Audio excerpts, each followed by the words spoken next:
Hello, everybody. My name is Alan. It is Friday night, and we all know what that means. It is time for another episode of Heavy Metallurgy.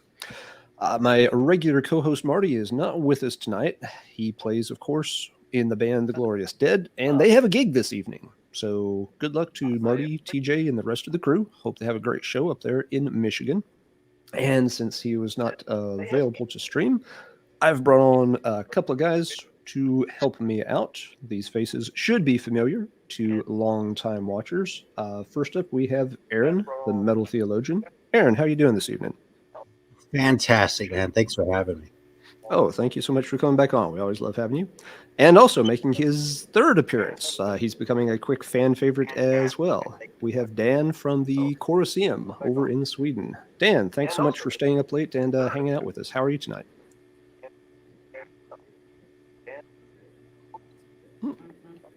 Thank you, Alan. Well, very welcome, Dan. I'm fine, I think.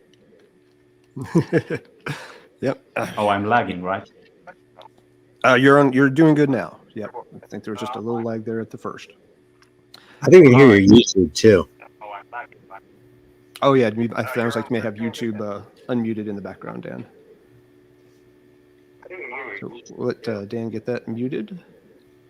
And while he's taking care of that, just to let folks know, in case you haven't noticed yet, I am fairly sick this evening. I've had a super busy week at work. And at the end of the week, I got dog sick. So apologies for my voice being off tonight. I will participate to some extent. I may sit out and just let these guys handle the bulk of things this evening. But I'll see how long my voice holds out and how much I'm coughing and stuff like that. But yeah, we've got a pretty fun topic here. We've been wanting to get Dan and Aaron on at the same time for a while. And once we got their schedules to line up, the question became, well, what should we talk about? And Dan had an interesting idea that we kind of worked with to kind of talk about, some rare and obscure older heavy metal titles, which is what the three of us really love. But we wanted to focus on titles that have been reissued. Sometimes, when you're making videos and such, you can feel a little bit bad about showing really old, rare, hard to find stuff because, well, it's like, hey, check out this great record. You want to have a copy of it? It'll only cost you $500 and take you 3 years to find. That can be, a bit of a bummer for folks. Like, I really like that, but I can't afford it and I can't find it. So we wanted to focus on things tonight that you can find a physical copy of that's been reissued. Sometimes we all make a little bit fun of the whole nostalgia wave that's gone through with heavy metal in recent years. But one upside of that is that a lot of this older music has been reissued on different labels, and that does make it widely available to a bigger audience without having to spend years looking at Discogs and eBay and without having to skip a car payment, to buy some ancient piece of vinyl as well. If you're just for wanting the music, and you're not that worried about getting an original press, then these are things that we think have really great music on them and that you can find for a reasonable price via reissue. So we're showing that. Oh, sorry, Aaron, go ahead. Well, we're showing originals. Yeah. Some of us will show some originals. Some of us may show some of the reissues as well. There'll be a little bit of this and a little bit of that. But yeah, so that was the context for tonight. We'll show some things that you may not have heard of before, but that you will be able to track down without paying an arm or a leg for if you're cool with reissues. And there's really nothing wrong with getting reissues whatsoever. So let's see. Before we get started, Aaron, was there anything you'd like to mention on the topic? Well, one of the things I wanted to mention on the topic was that this is the first time that I'm appearing here with Dan, but I've kept it pretty much to U.S. records tonight. And a big reason for that is because a lot of my Euro stuff I actually got from recommendations from the Corroseum. So if y'all aren't familiar with it, I know that you hear, oh yeah, Dan from the Corroseum, whatever, and maybe you don't hang out on the internet that much because you're on regular internet because you're on YouTube watching, us. But I just want to make sure y'all are aware of that because seriously, half the Euro shit I've shown, this guy has put me onto through the website. And I'll actually have you all know that the most recent time that I got a record at Dan's recommendation was actually today. when this came in the mail. No, I did not recommend that. I wrote about it. I did not recommend it. No, it's okay. I loved it actually, but see, that's the thing is the way he didn't recommend it. It sounded like it would appeal to me, and that's kind of the beauty of it. You know what I mean? Sometimes he doesn't like things in a way that I'm like, that's cool, and sometimes he does like things in a way where it sounds like, oh, that's not for me. But that's the hallmark of good writing, right? Mm-hmm. So this record is sort of a semi-turd, but I actually really enjoyed it more than I expected to. So yeah, the band is called Christmas Ross. And this is an extra because, as far as I know, this hasn't been reissued. It's cheap though. There's like $25. So I was like, "What the hell? I'll roll the dice." It looks super pure. I mean, the cover looks like a $1,000 super rarity, but it usually comes up quite cheap. You know what it kind of looks like? It kind of looks like a Zamrock record. Like, except for the fact that the guys are all white. This could totally be from Zambia. Yeah. Oh, yeah. Yeah, but yeah, and for those interested, there's a link to the Corroseum in the video notes down below. It is, yes, a fantastic website. You can spend huge amounts of time digging through all the content Dan has added there over the decades. And yes, I said decades of curating heavy metal over there. It's a wonderful resource for folks that are into this kind of stuff. Dan, what is your take on tonight's topic? Yeah, I think this proved a bit more difficult than I first thought, because I thought everything is reissued nowadays. And then I started going through my collection and picking out, some obscure favorites. And then I noticed, for a few, okay, this was reissued 15 years ago, and the reissue costs $100. Or it was reissued on a micro label, a CD, 500 copies. No one sells it. And a lot of really great stuff is still not reissued today. Actually, more than I realized until I really started doing the research. So it was difficult, but I did find a batch of really cool stuff. So. Good deal. Yeah, and that is a good point. Even reissues can eventually start to become scarce, and in some cases, they get pretty expensive pretty fast too. If it's something that's really in demand and printed in a small quantity, which we've definitely seen a trend towards those kind of, short, limited pressings in recent years. All right, well, let's just get right to it. Let's see. Dan, we'll let you go first. Let me get you enlarged here. So I'll let you show your first item. I'm big now. Well, there was an obvious band to start with, which I actually only a few days ago I learned that one of my old favorite obscure bands had their complete discography reissued. Actually, I knew the CDs came out like half a year ago, and in December, Nuclear War Now actually released, I'll pick them out, the complete discography of Magnet from Russia. You know the band Magnet? That's great shit. I just have the one. Yeah. I don't have the I don't know. I don't know this one. Yeah. It's batshit, dude. That first one, Dies Irae, is insane. Yeah, that's this one. And the funny thing about this is a Russian band, Magnet, and they started out like in the mid-late 90s doing mostly real tape demos, and eventually released their first album on the state label Melodia it was officially released in '89. There was actually a promo version of this band, which was released in '88 with this amazing factory sleeve. It is really so ugly, it looks great, but it was only 400 copies in Russia. So this was a bitch to find, but eventually they released it with the classic, and we'll take the original, this sleeve. And this album, the official debut album by Magnet, is actually not rare at all. I mean, before circumstances, this was available for like €5 in Europe. You could order it from Russia for like 5, 6, €7, because this was made in like the hundreds of thousands with like 12 different pressings. Nowadays, it's a bit more difficult, but they did eventually release a second album under a new name, Curator. And this is a lot more hard to find, and to me, it's also the best one. So I'm really happy that this was reissued.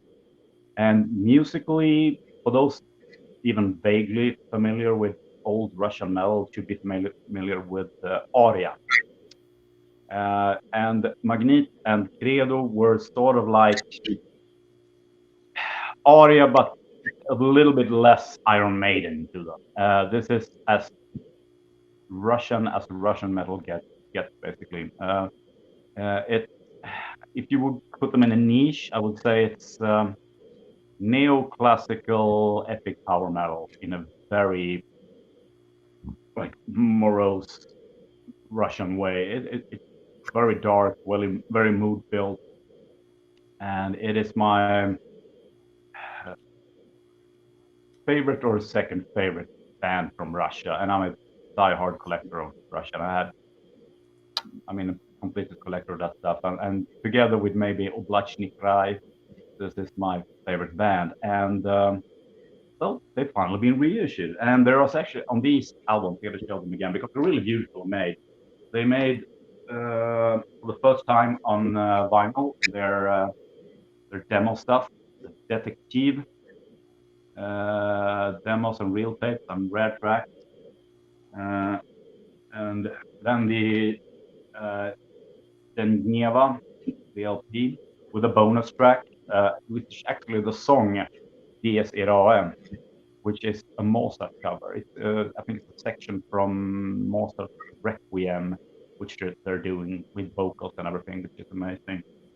And then finally, the much harder to find Credo album with a bonus 7-inch with some rare demos on it. So it's a really, really well made, great batch. And they were released in the US. They're very limited. So if you want to get them, I suggest you try to get them now, because I think they're like 300 copies each. But they're still for sale on Discord. So, and yeah, one of my favorite bands. Favorite Russian bands anyway. So I was so glad that finally happened, and it did great work. The CDs. There might be a few Euro distributors. I know one friend tried to order them from Belarus. Didn't go very well. But these vinyls, grab them while you can. And if you want to have it like a starter album just to check out, I would say start with the Credo one. It's it's probably their best material. So yeah, really glad that they were finally reissued. So you guys Aaron heard them, Alan haven't, right? Right, yeah. I don't know the Russian scene well at all, and I have not heard of this one, but it sounds very interesting. It seems like a lot of Russian stuff has started to get a little more exposure in recent years. Is that accurate, or am I just paying more attention than I used to? Go ahead. No, for some reason, this, at least for the last 20, 15, 10 years, I know, it's quite popular in Sweden and Germany, I know, like East Euro metal. I've always had a lot of, we're a bunch of friends over here that, are totally into Russian metal. So for me, it's one of the greatest scenes in Europe. So if it's more or less nowadays, but I think it's growing. But the subject of Eastern European metal from behind the Iron Curtain, and how people in Western Europe started to discover this scene in like the late 90s, early 2000s. That's a long topic. But there is a fandom, at least in Europe, and a lot of it in Sweden as well, for this, at least in the underground, this type of music. And it's well deserved, because it's a very unique sound, especially in Russia. The musicians are amazing. production can be, I mean, it's often okay, but I mean, and also it's really unique sound, at least for the older bands before they sort of contaminate the Western values, so to speak. So yeah, I mean, there's a steady interest in these bands, definitely. But I know for a fact when I talk to American colleagues that this is very much a European phenomenon, East Euro, and seldom you see US collectors who discover them. Because I mean, some of the East European stuff is very easily available. Not always, but a lot of stuff is actually quite easily available. But not so in the US. Yeah, Nuclear War Now has been doing those too. He's been doing Slavic stuff for a while, like Eastern Europe. I mean, I think some of his first releases were from Poland, but he's come around with the Magnet and like Varvar and the Holostoi Vystrel one he did, and a couple others too. I think the Phantasm record he did not too long ago. And I think with that stuff being actually made in the United States and having a U.S. distribution, hopefully will help bring that a little bit more to the awareness over here too, because it's some good shit and it's hard to find over here. So I mean, like you said, when you could just get the stuff from Russia, a lot of these records were like $10 records. You had to pay to ship them from Russia, but if you're willing to spend 20 or 30 bucks on a shipping, you could have like 5 records sent over that only set you back 10, 20 bucks a pop. Cheaper than what I get at my local shop. So now with things the way they are, it's harder, but yeah. So hopefully that'll help though. Good deal. All right, Aaron, it is your turn. So what would you like to start off with tonight? Oh boy. Well, this is,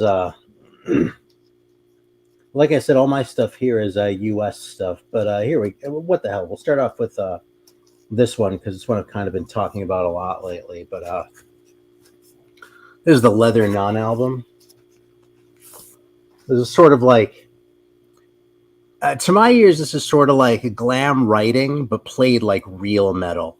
And that's just a great combination. When you bring that sort of attitude and that kind of sneer and sort of, that sort of middle finger attitude, but you actually play it like you mean it, like a metal band instead of like wishing you were a blues man. Those are some of the best records. And I thought, actually, one of the ones I thought about pulling out that I don't think there's been a reissue of is the Mistress record, because that one has a similar kind of sound. But Leather Nun got a really nice reissue not too long ago.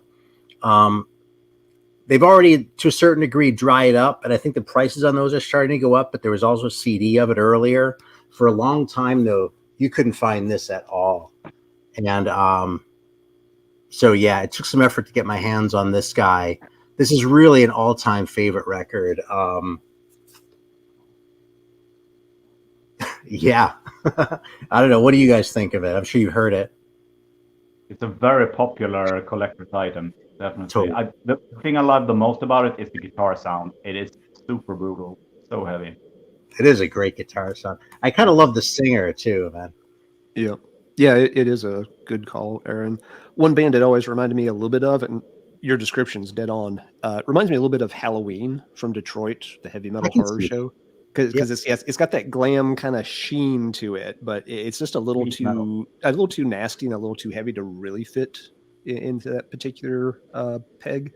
So yeah, I think the Halloween they stray a little bit closer to that because that guy has that sort of I don't want to say whiny because it sounds pejorative, but he has that sort of really sort of dark tone to his voice, like sort of, and it sounds a little bit more I don't know. I mean, a little bit more emo, but I don't want to make it sound like it's shitty because it's actually a really good record. But yeah, this is Leather Nun with 2 N's. Yeah. Unless you meant not the old Swedish garage rock band. Right. These records are a lot easier to get a hold of.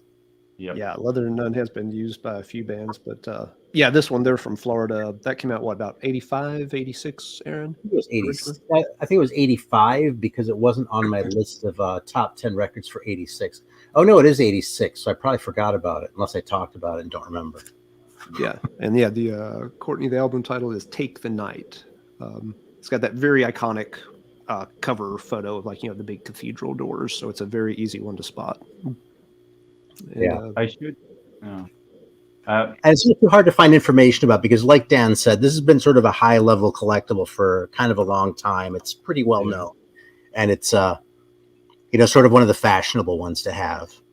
Yeah. So it's one of those that everyone wants. I've been thinking about. I mean, a lot of reissues, and not every reissue done in the world has the perfect, sound or whatever. I know there is one version. I don't want to name and shame. I don't even remember which label, but I know there is one version where I noticed the guitar sound does not sound at all like on the original. Really, okay. I don't remember which version, but try to give it if you're going to buy it in a store, give it a spin, or I mean at least compare it to, because I've heard like MP3s of it that sound heavier than at least some reissue I've heard. So there is one of those where I know there are one reissue which doesn't sound great. So tread carefully. That's good to know. Thanks for pointing that out, Dan. Yeah, that does happen sometimes. Sometimes the reissues do tinker with the sound, and sometimes that's a good thing. Great otherwise great label, it happens. Yep. I suppose Diamond Head is the one everyone knows for that too, where the reissues sound right. Yep. Yeah, and just for context, if folks are wondering, the original Leather Nun album, is can easily run $1,000 or more when it shows up on like an eBay auction. So getting the original is a pain in the butt, like Aaron was saying. But hey, if you can get a reissue, like Dan said, just check around, check some different like YouTube videos, figure out if one reissue sounds better than the other. That's good to know. All right, I'll start with a short and simple one. This is a band from Finland that only made one single, which is a shame because it's a real banger. It's a band called Crom. The single includes the songs Earth Queen and Eyes of Fire. Came out in '85. And both songs are just, absolutely amazing, really great melodic European power metal from the mid 80s style. Again, this is, several years before Halloween kind of reinvented European power metal. This is just, classic stuff from the mid 80s Euro scene. Both songs are brilliant. And unfortunately, it's a real pain in the butt to find. It does not show up very often, and it's pretty expensive.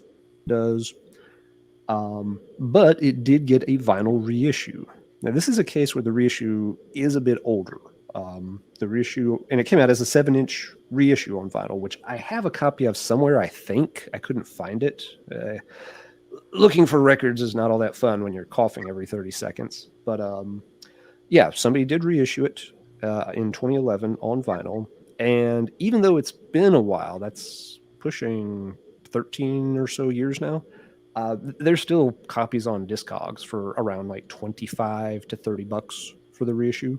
So it can still be found if you poke around, even though it has been a while since the reissue came out. Points for comparison, if you like stuff like early Pretty Maids, the band Randy that we've talked about on this channel more than once in the past, it just has that very classic, smooth, clean Euro metal sound from right there in the early and mid 80s. Great melodic stuff, great vocals, fantastic songwriting. Let's see. Earth Queen has this kind of very epic. Somebody wants to be Orson Welles trying to do this in the beginning kind of voiceover at the start of it that kind of builds it up a little bit. It's exactly what you want from heavy metal of this era. So to my knowledge, there's no demos or follow-ups or anything by this band, which is a real shame. I don't think the members did anything else. Not what I've ever found in my limited poking around. But if you like that kind of 80s, epic trad kind of power metal vibe, picking up the Crom 7-inch is a great one for sure. Aaron, Dan, what do y'all think of this one? I'm guessing you both know it. I've never heard it actually. Oh, wow. So okay. I'm going to be taking a look to see if I can get my hands on one of those $20-25 ones. Check it out.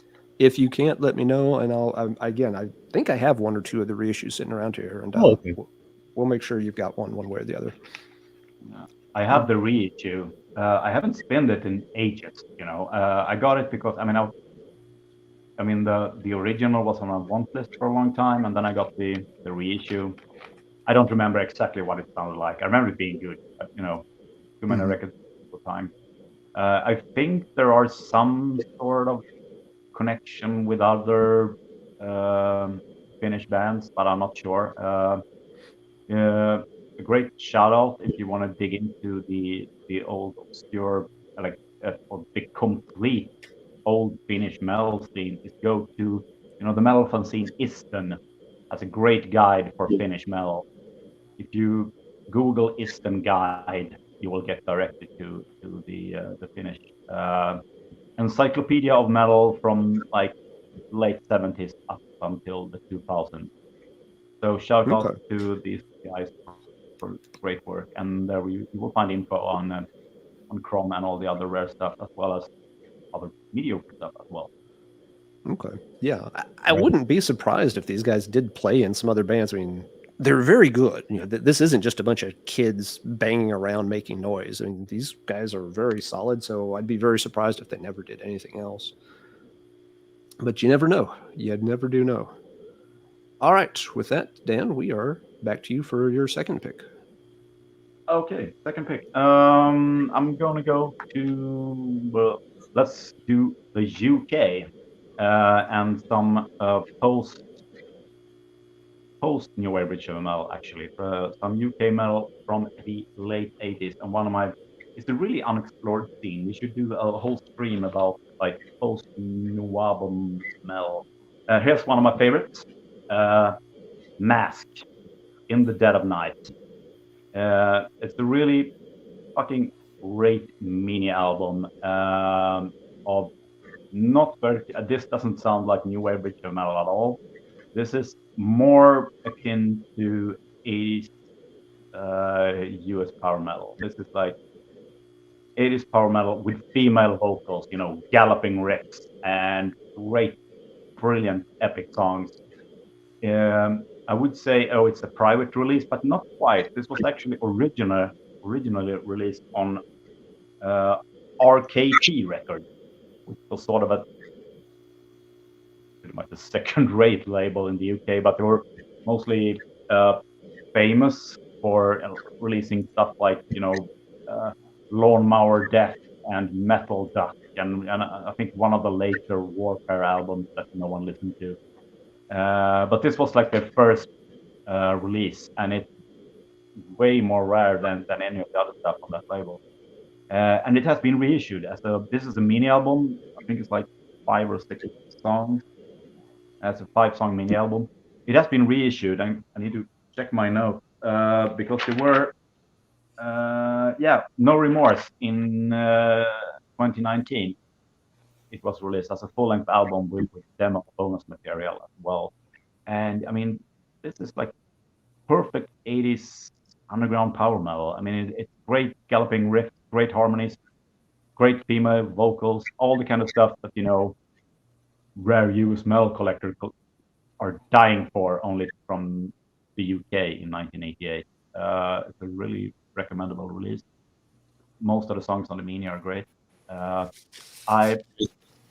have heard the bonus track on the reissue. I don't have the reissue. I don't remember. I don't have anything intelligent to say about the bonus material, but I know it is like a 6-song demo on the LP as well.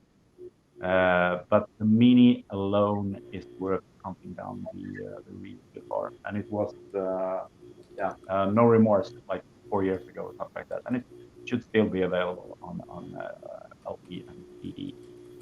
So highly recommend it. Do you like it, guys? Yeah, I do. I think it's great. Yeah.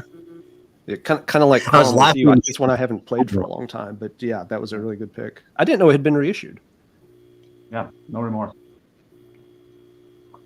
Yeah, it's funny you mentioned like Lawnmower Death and that kind of shit too, because that's the sort of thing that made me paying attention to British metal after a while. You know, I kind of feel like it sort of ended in the UK with Onslaught. You know, I love Onslaught, but there just wasn't much after that. And that's not quite true. I mean, there are bands after Onslaught that I like, but they're few and far between. Yeah. So yeah, that Mask is a real gem of a record. Yeah. It's a really unusual one. Yeah. There are some good things there in the late '80s, but you're both right. Yeah, there's some good stuff there that would be an interesting topic. But yeah, you definitely have to dig around for some of them. But there's off the top of my head, there's like Charger, Wild Pussy, Slander, if you go all the way up to 1990. So yeah, the UK was still putting out some really good solid metal in those later '80s. Even the later Clovenhoof material would fit that bill. Yeah, I don't have any of that later Clovenhoof. I need to one of these days. I do like Wild Pussy. That Slander I'm kind of lukewarm on, but maybe it'll grow on me. Yeah, it's not, it doesn't blow anything away, but it's a very solid album for me. But yeah, very good. Yeah, I had no idea Mask had gotten reissued. That's awesome. All right, Aaron, it's time for your number 2. All right. Let's show this one. That's funny. I'm sort of going with the kind of glammy ones, but this record I just felt like showing just because it doesn't seem like it gets shown that often. It's actually probably not one that's worth paying an arm and a leg for. It is Excalibur, Warriors of the Night, and it has been reissued. I want to say it was one of the same. It might even be No Remorse. I want to say it was one of the labels out of Greece. But as awesome as that sort of weird painting of them kind of looks on the back, and as sort of epic as this looks, this has 1 or 2 songs that sound like they were sort of like, The Knight with the Sword.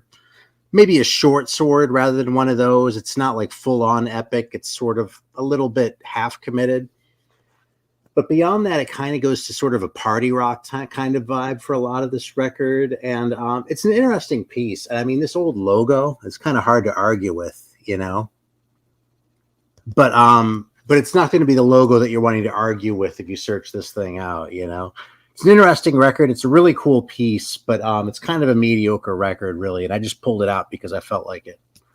So what do y'all think? Am I selling it short?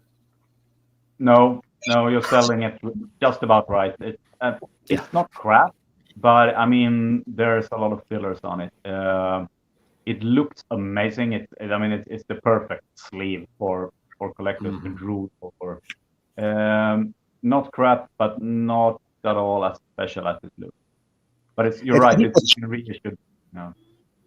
I think it's better than the Forgotten Child album.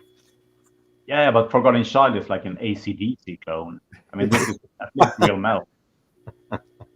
Yeah, no, I would agree too. It looks better than it is, and no, it's not garbage or anything. But if anybody runs out and pays a few $100s for the original copy, they may be in for a disappointment if they haven't heard it beforehand. That's it doesn't quite live up to the visual aspects of the record. But no, that's cool. And that's another one. I did not know that one had gotten a reissue. And in case anyone doesn't know, this is the Forgotten Child one. Look at how awesome that looks. Yep. Yeah. Mm-hmm. This record is really not that great. It totally doesn't live up to that cover. Like the other thing is kind of party metal. This one's like total like party metal all the way through. Like I almost want to say Van Halen-ish, but it almost it doesn't sound as fully baked as Van Halen even, So I mean I can kind of dig the record because I can find a reason to dig just about any old turd, but yeah, this one really lies to you with the cover. All right. Let's see. That means it's back over to me. All right. Next one. This just got a reissue last year. I'm pretty sure it was last year. It was way, way, way overdue. It's the Alcana album, Welcome to My Paradise. This one is a late 70s album. I think it's 78. Extremely good kind of hard rock, showing some signs of starting to lean towards what, was going to happen with heavy metal in the earliest 80s, like, Van Halen-ish time period. This has been a huge collector's item for a long time. This is the original press on Baby Bird with kind of a cool record label on the logos there.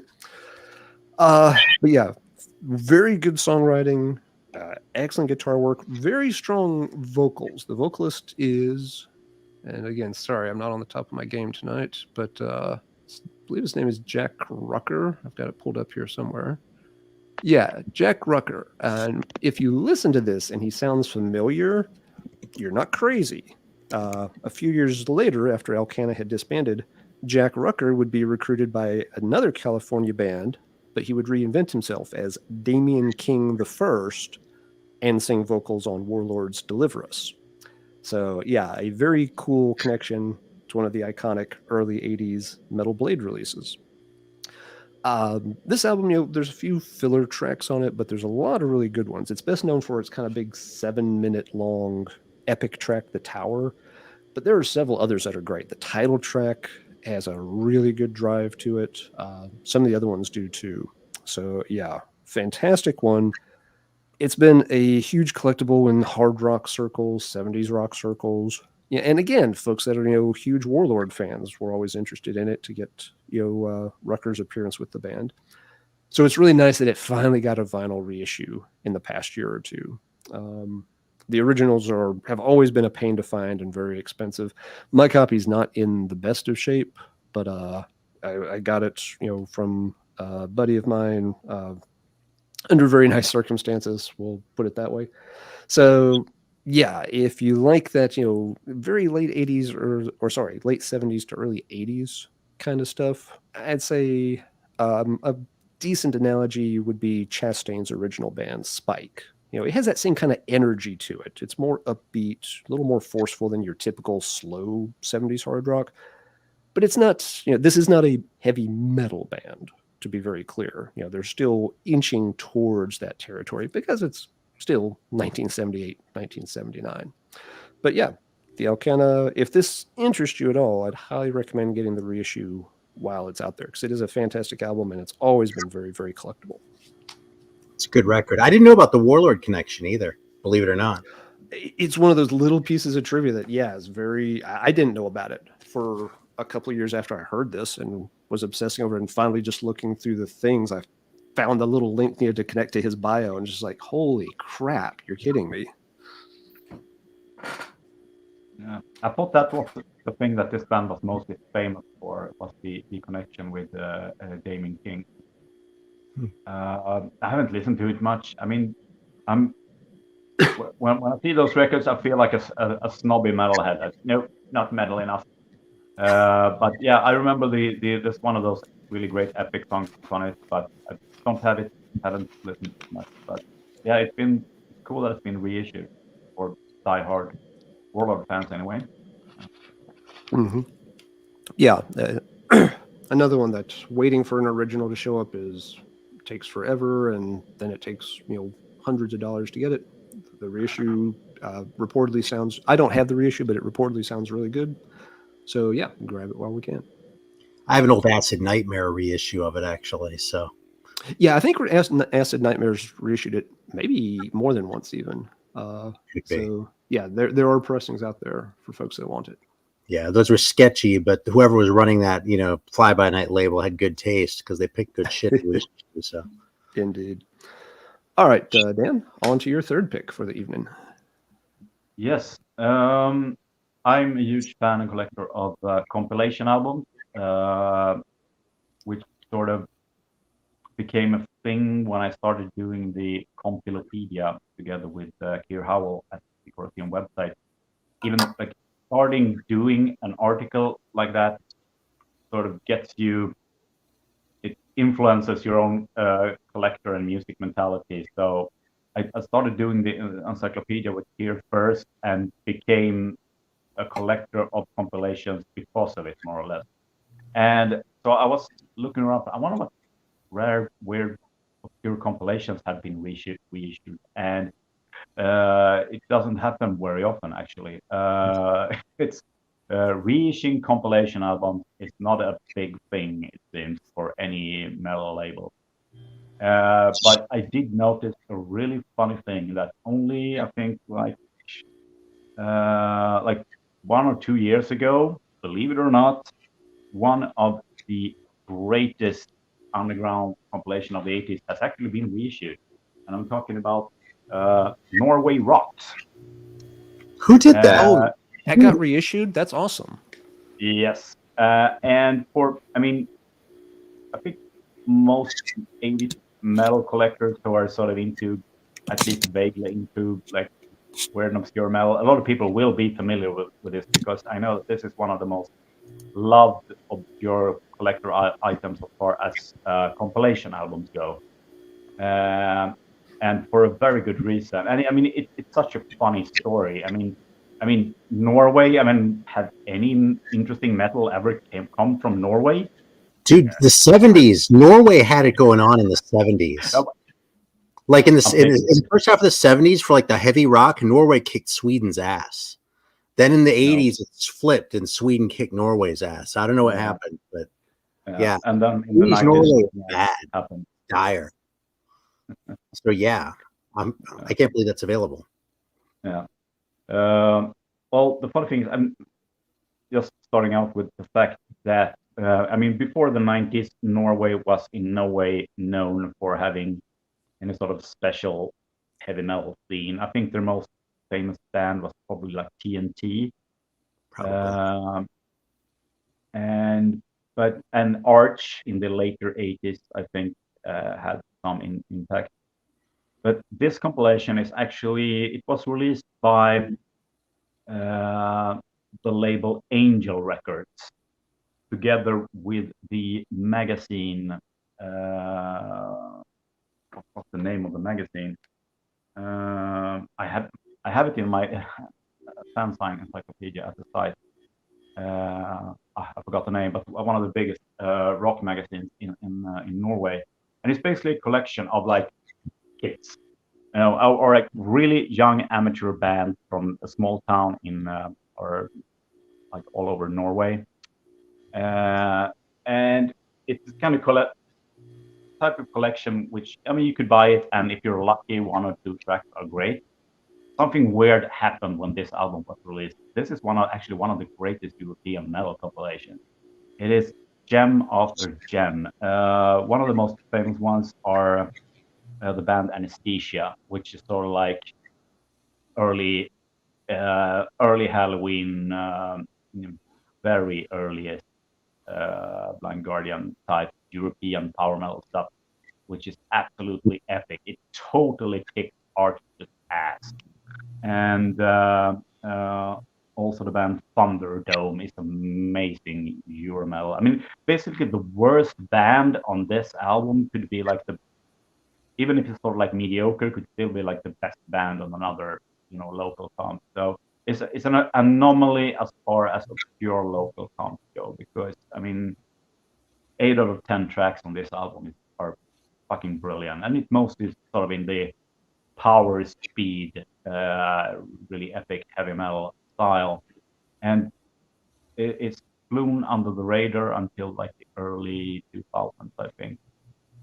I remember I was on, I think on the early 2000s, I was at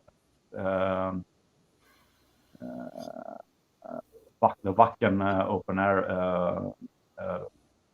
record show, and this German dealer showed me, oh, you want a really obscure compilation? Check out Norway Rocks. And like, fuck you. No way. Hell, that's gonna be worth like $50 or whatever he wanted for it. So it took me a couple of years, and I think it was over at the Miskatonic forum that some Greek guy uploaded it like 15 years ago, and everyone was blown away. I managed for a copy of it and reviewed it on the site. And yeah, it is a gem as far as obscure compilations go, and it's all very classy. I mean, there's maybe one band called like semi-amateurish, but still great production, great classy songwriting. And the funny thing is, this was not released at all by a metal label. This was re-released on CD in 2022 by Norske Albumklassiker, which is basically like a low-budget Norwegian label who releases CDs. I think it's some sort of like crowdfunding scheme where people suggest old like 80s Norwegian rock and pop, and it gets reissued on demand. So if you look through their label discography on Discog, it's like cheesy 80s pop and lots of crap, and there's some prog stuff as well, I guess. And then there's like Norway Rock on CD, and it's like €11. I know that I think there was one US distributor who bought a couple of copies. But I mean, it's fairly recently reissued, so it should still be available. If not on Discogs, and probably somewhere. If you just Google Norway Rock CD reissue or whatever, you can find the label name on Discogs and Google that, and you would probably find a fairly cheap copy of the CD still. But I mean, it's an amazing compilation and an aberration. You know, one of those records that really shouldn't exist. You know? Because the rest of the Norwegian traditional metal scene in the 80s wasn't amazing. There's some great stuff, but there wasn't a lot of it released. And this compilation tops everything by far. So, what do you guys think of Norway Rocks? I'm still going to find it. About half of why I'm looking for it is because of Alan too. I know he has it, so I'll hang back. Yep. You literally broke my internet saying that was reissued. I had no idea. That is one of my favorite compilation albums. You've got the Manitou songs on there are incredible. The Anesthesia songs are incredible. If those two Manitou tracks or those two Anesthesia tracks were on a 7-inch single, they would be some of the most sought after 7-inch items from the European scene. I have no doubt. Even the other bands, even if one or two of them do sound a little amateurs, they're still actually quite good. They're better than what you would hear on most compilation albums from most other scenes. You're exactly right, Dan. That album has no business existing. There should not be that many bands that were able to congregate onto one compilation album in Norway and have that many good tunes on it. It is a fantastic listen. The original is a real pain to find. So that's fantastic that it has gotten reissued. I know, I think it's, Shell Shock had a vinyl reissue featuring demo and the 2 tracks from this comp as well. Nice. Will be available. Yeah, and it's great. I mean, it's great, like power metal reissue album as well.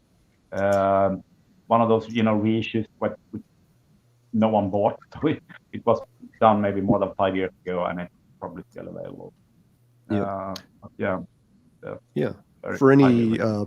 For any fans of progressive metal releases, some of the guys in the band Manitou featured in that compilation went on to form Spiral Architect and did the Skeptics Universe album that's really highly regarded by progressive metal fans. So that's the level of musicianship you're dealing with some of these guys on that compilation album. It's pretty impressive. Some of the Anesthesia guys may have been involved in Spiral Architect too. I don't remember off the top of my head.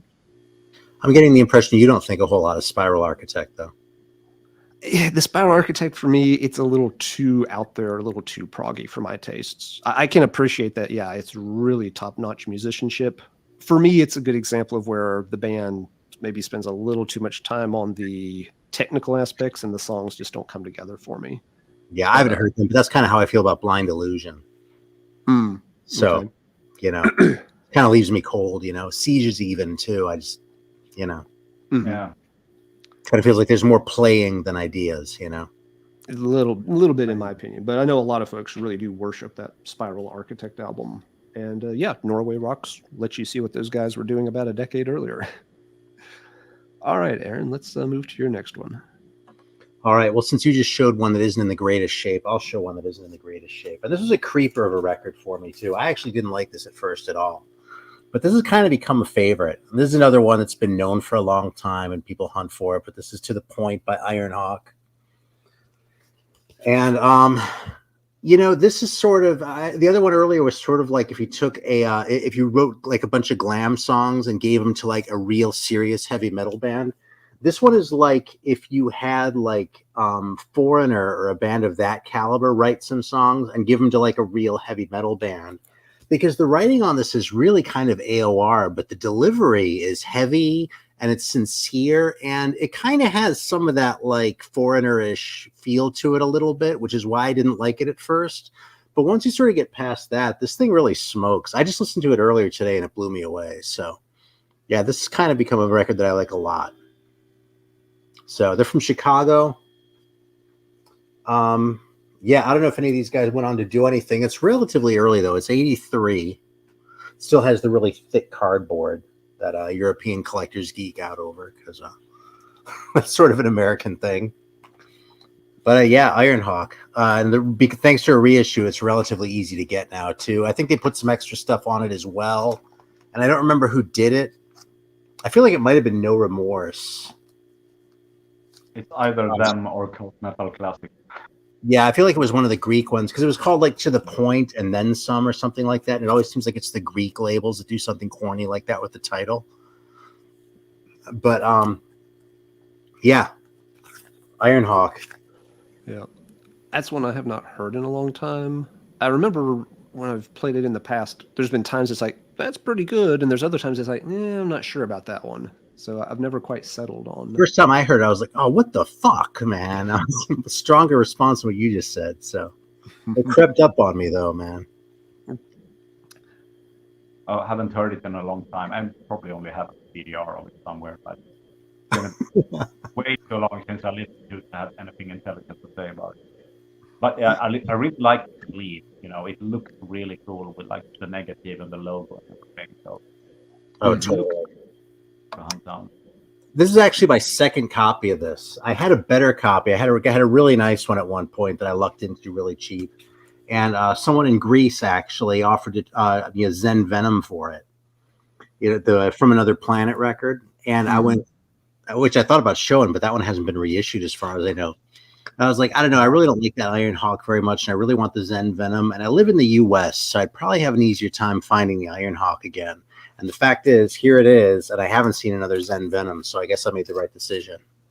Mm-hmm. Yep. That's that makes sense. It can be really hard to find those overseas releases in the U.S., especially Australian ones. Yep. Yeah. The American albums always go to Australia and Simon buys them, but Simon never sends any of the Australian stuff back to the States. So yeah, it's more weird. There's a jazz label called Black Jazz that did some really awesome shit in the 70s, and all of it's relatively hard to find. But there's this guy named Ben Costello who used to have a channel, and he lives in Ireland. And he would just find this shit at shows all the time. I was like, what are all these Black Jazz records doing in Ireland? No one even fucking lives there. So yeah, Simon, send some of those Blackjacks and Armored Angel demos and stuff. Ship them over here. You can do that. But I did find a Danger Zone test press at a shop in LA. So nice. All right, next one I'll do. This band never had a release. They had demos, but the demos got put together in an anthology, and I'm glad they did. Excuse me. The band's from North Carolina. They are called Overlord. Now, years later, they had to add SR to the end of this. There were two Overlords in the U.S., one from North Carolina, one from New Jersey. The band from New Jersey copyrighted the name, so the North Carolina band ended up adding SR, which stands for Sovereign Reign, to the end of their name. But yeah, they did two demos, one in 85 and one in 87. The one from 85 is called Medieval Metal, and 4 tracks. It is arguably the best American heavy metal demo ever made. I will put it up against anything else that anybody cares to name. The tracks on it are God level good. And that's not a phrase I often use. It's just blows my mind how good the songs on it are. Amazing vocalist, great songwriting. The playing is tight. All the little touches they add in the song, everything. It really does blow my mind to this day when I played the Medieval Metal demo. The 87 demo is also very, very good. It's a step below the 85 demo because everything's a step below the 85 demo. Few funny trivia things about the band. They actually went back to the late 70s for their formation. So they were around for a while throughout the 80s.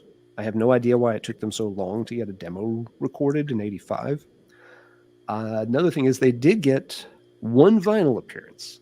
They were included on the Metal Massacre Volume 8 compilation with the song Keeper of the Flame.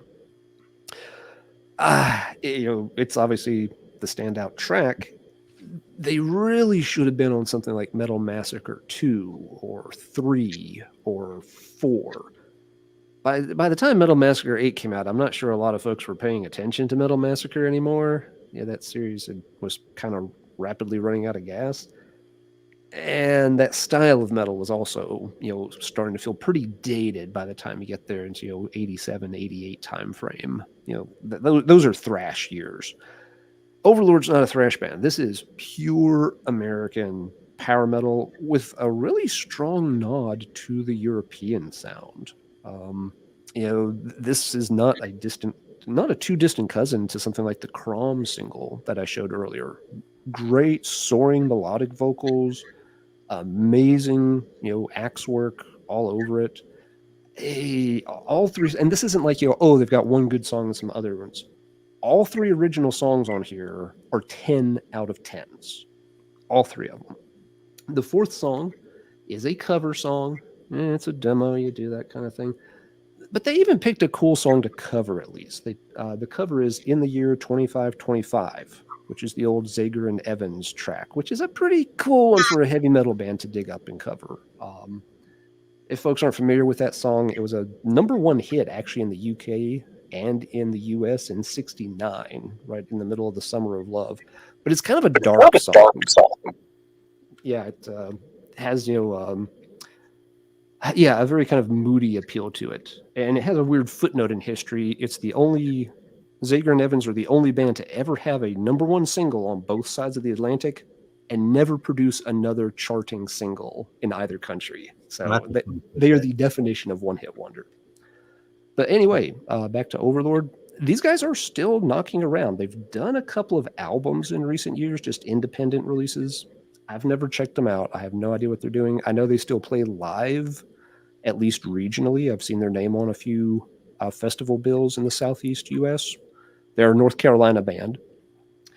And this is just, a fantastic compilation. You get both of the demos, and they even include the version of Keeper of the Flames from Metal Massacre 8. Every now and then I will see this listed somewhere for a really stupid price.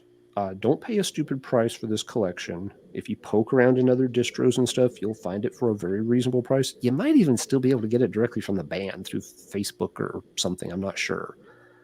But I just want to point that out because I have once or twice seen pages listing it for like, $100 or something. I'm just like, oh, please. That's not realistic at all. You will not hear a better U.S. power metal demo from the 1980s than Overlord, in my opinion, anyway. Dan, Aaron, any thoughts on Overlord SR? I had to go and run and grab the vinyl.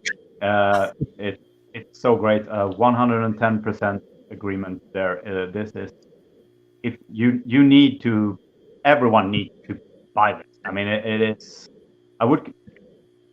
You could compare it basically to like stuff like Warlord or Medieval Steel or that kind of semi-epic USML. It's an amazing demo. I think that one and probably the Chalice demo are the two best ones from the US in that genre. Wait till my next round. We'll talk about Chalice. Yeah, but let's see, Macabre. The one you're asking about, Return of the Snow Giant. That is the New Jersey Overlord. So yes, it was one of those bands, but not this one. Yeah, which are great as well. These are even better. Mm-hmm. Yes, yeah. That Overlord, believe it or not, I thought they were more recent than that. So I was just completely missed the boat on them. So if you're in the chat, you're making a shopping list. So am I up here. So. Yeah, folks, always joke in the chat that they're having to take notes on what to buy during the weekend. The same is true for us on the stream. We're always jotting things down and doing the exact same thing y'all do, making our shopping lists. All right, with that, I will turn it back over to Dan for his next pick. Okay, let's stay in the US then, and I'm gonna pick a huge favorite, a really underrated release, which was released in 1988 on CD. And as far as I know, this might very well be the first privately pressed heavy metal CD, which I do not own, but I did get the vinyl reissue of it. And album with a band called Lazarus Sin. Musically, though, this is a real killer. A very unique band. I mean, if you look at the sleeve, it looks absolutely awful. This is actually a drawn rendition of the CD sleeve, which was a photo of this guy praying. But this band, it's really hard to, if you would see this and guess, and you see the title Intracranial Mass, this could be like anything from like, I don't know, could it be some sort of grindcore or death metal or something, some sort of joke band? I don't know. This is for die-hard Manila Road fans. This is amazing, epic, sometimes doomy metal, and privately released on CD only in the US in 1988. The CD has been bootlegged, so you will see fairly cheap versions of the CD. I mean, below the $50 mark. Those will most likely be some of the counterfeits and bootlegs that has been released. The original is very rare. The reissue, which I got to check my notes, it was released. Oh, yeah, it was released quite 10 years ago, actually, on Steel Legacy Records. And no one gave a flying fuck about it because it's ugly as fuck. And I still see this on distros, I see this on record shows. A 10-year-old vinyl reissue with an amazing obscure US metal band that's still available today. Limited to like 500 copies, and it's still available relatively cheap. And I would say if you enjoy really obscure sounding, epic, doomy US metal in the style of the most comparable to I would say Manila Road, in the way that it's both sort of like epic and unusual and goes takes sort of like twists and turns in unexpected ways, and maybe something like Dark Ages or maybe even Slaughter at Troy. It is in that area of obscure sounding youth metal, and I mean, most songs on this album are awesome. I mean, you can tell that it is a debut album. I mean, the rhythm section can sort of be a bit big wiggly on some tracks, but the production is great, unlike Manila Road. But I mean, obscure US epic metal and doomy metal, you should not miss out on Lazarus Sin. And as I said, the fact that it's 500 copies on vinyl, released 10 years ago, still available cheap. It is a must buy for die-hard old youth metal collectors. So any thoughts on Lazarus Sin, guys? Yeah, actually, I can attest to what you just said, because I just pulled this out to listen to it again. I just got this within the last year or so. And it was one of those deals. I was getting a few other things from someone, and that was in there, and it was cheap. And I was like, everyone who listens to that seems to like it. It looks really shitty, but I guess, and then I put it on. I was like, God damn, this is really good. It might have even taken me till my second listen to realize how good it was, because the first one I was still thinking, oh, the cover sucks, so it's gonna suck, But it's really solid, and like Dan was just saying, you can still get it cheap. So even though we're trying really hard to drive the price up now, since we haven't. Yeah, I don't know that one, so yeah, I can't weigh in on it. It sounds interesting. You're right. That one, just looking at the cover of it, I think a lot of people would pass it by, but now we know better. Yeah, I think it kind of looks like a Faith No More record if they hired Raymond Pettibon to do their cover art. Don't make me laugh; it hurts. But I think it's one of those records where, I mean, everyone who's actually heard it and listened to it praises it. This is an album that has gotten a lot of praise for the handful of people who actually listened to it properly. I mean, I remember like 20 years ago, people were passing around MP3s of it. This is actually like a private CD from '88, which is very weird. And I mean, imagine if this band had made a vinyl version with a better cover, this would be a $500 album because of its musical quality. You know, it would be one of those albums which everyone would have been looking for. Yep. So yes, Dan, looks like some of our viewers have definitely been hearing you talk about this one before over at the Corroseum. The fact that it was originally a CD put me off too. I'll be honest. Like Dan was just saying, you know, I was like, oh, it's fucking CD, whatever, you know. All right, Aaron, are you ready? Someone asked. Oh, I'm sorry, Dan. Did you have something else? No, I saw someone ask in the chat, where can I get it? I know I've seen a bunch of copies on Discogs. I know for a fact that it still circulates on Discogs. I mean, this is a thing where you basically have to Google it or check Discogs, but I know it should not be expensive. Okay. Yeah, Google's your friend, man. How easy should we be making this for you? You got to like savor the hunt too, you know? Yep. Yeah, that's a good point. Sometimes we all do get a little too used to just check, you know, eBay not there, Discogs not there. Oops. Sometimes you got to go through some of the other distros that aren't tied into those platforms. You know, the Metal Detector platform can sometimes help dig things up on those smaller distros too. So that's always another good reference for folks to check. That's Metal Detector with a K in the middle of detector. It's good for at least US vendors. But Aaron, let me get you blown up full screen here. Let you do your next take. All right. Well, since we were just talking about Slaughter Extroias, here we go. The real one. This is an all-time favorite. I mean, I talk about sort of like the kind of proggy metal that's still like committed metal, though. And this really delivers that. If you like Manila Road and that sort of thing, this is like if Manila Road had taken everything they had and put it into one album. You know, because that was all that these guys did, at least at the time. They sort of reformed and did something else later. But this is the original one. It's another one from Chicago.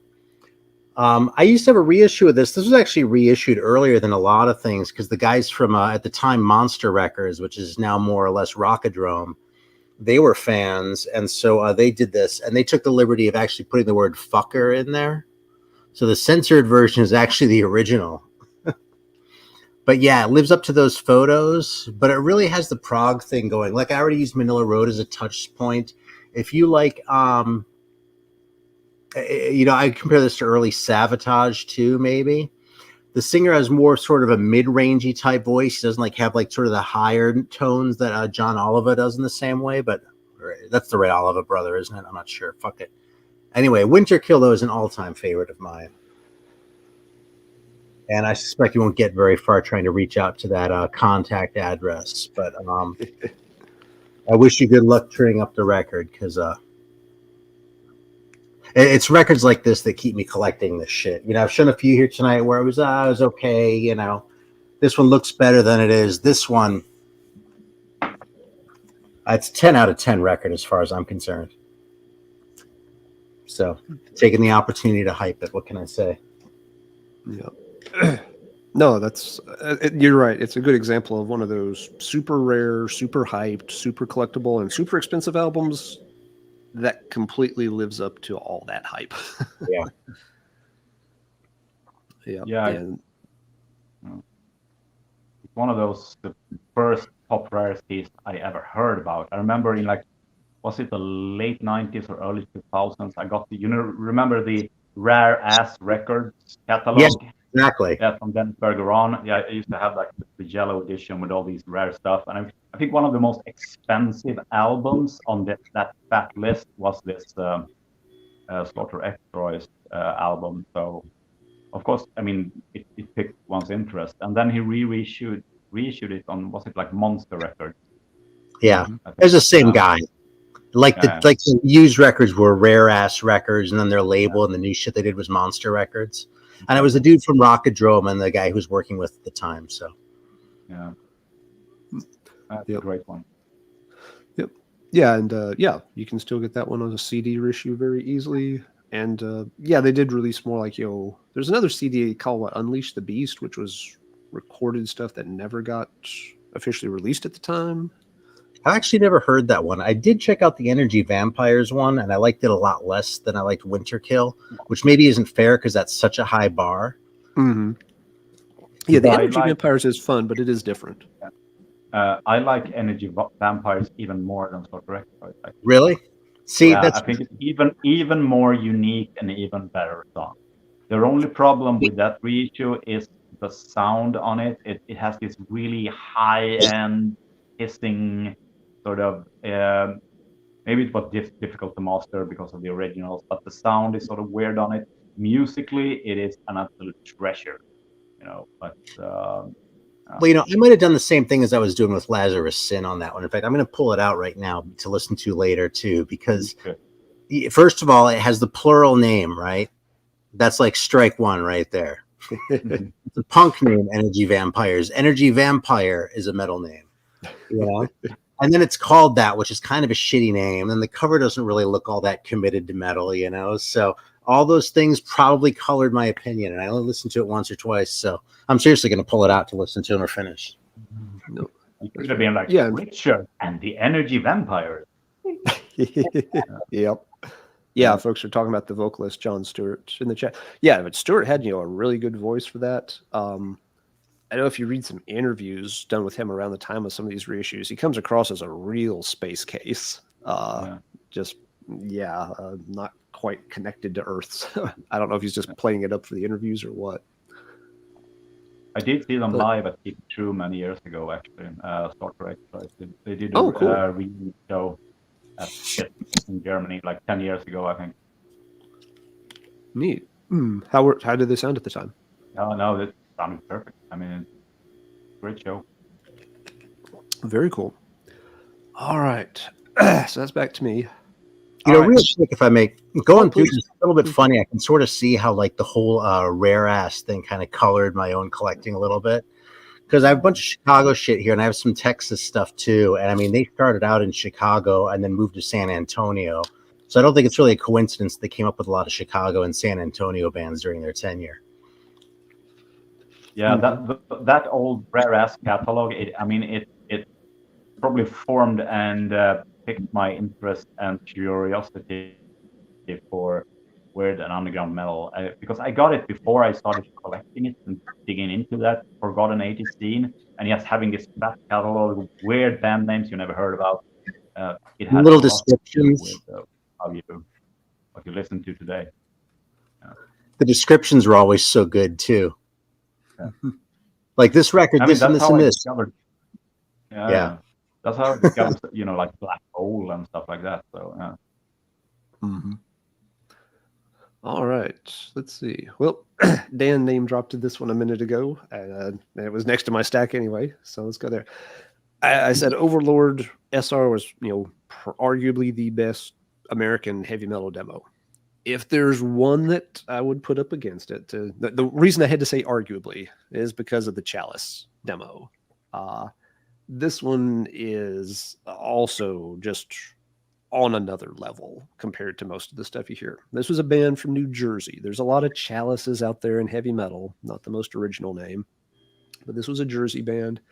They got their demo and a bunch of bonus tracks put out on this compilation by Stormspell Records. I think this one came out around 2014, so it's about 10 years old, but you can usually still find most of the Stormspell catalog without too much difficulty. And again, this demo just operates on another level. Compared to Overlord, I'd say this band's a bit heavier. You've got a vocalist, with a really good tone. You can do some really great soaring vocals. The music in the background, it's not really speed metal, but it sounds much faster. They're playing, a very quick clip. It's got sort of this almost warm, buzzy tone to it. It's a little hard to describe, but just the speed and intricacy they're playing at while having everything remain extremely tight throughout is really amazing. So it's not just blasting away to see how fast they can go. It's like, how fast can we go and still keep it completely under control? Just running up and down the scales and fretboard and stuff. You got, Seven Seas of Rye is the opener, and perfect example of what the band was capable of.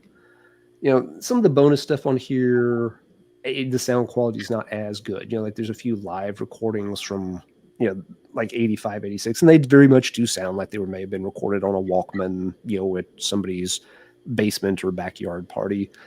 That's what you've got to work with. You're only going to make it sound so good.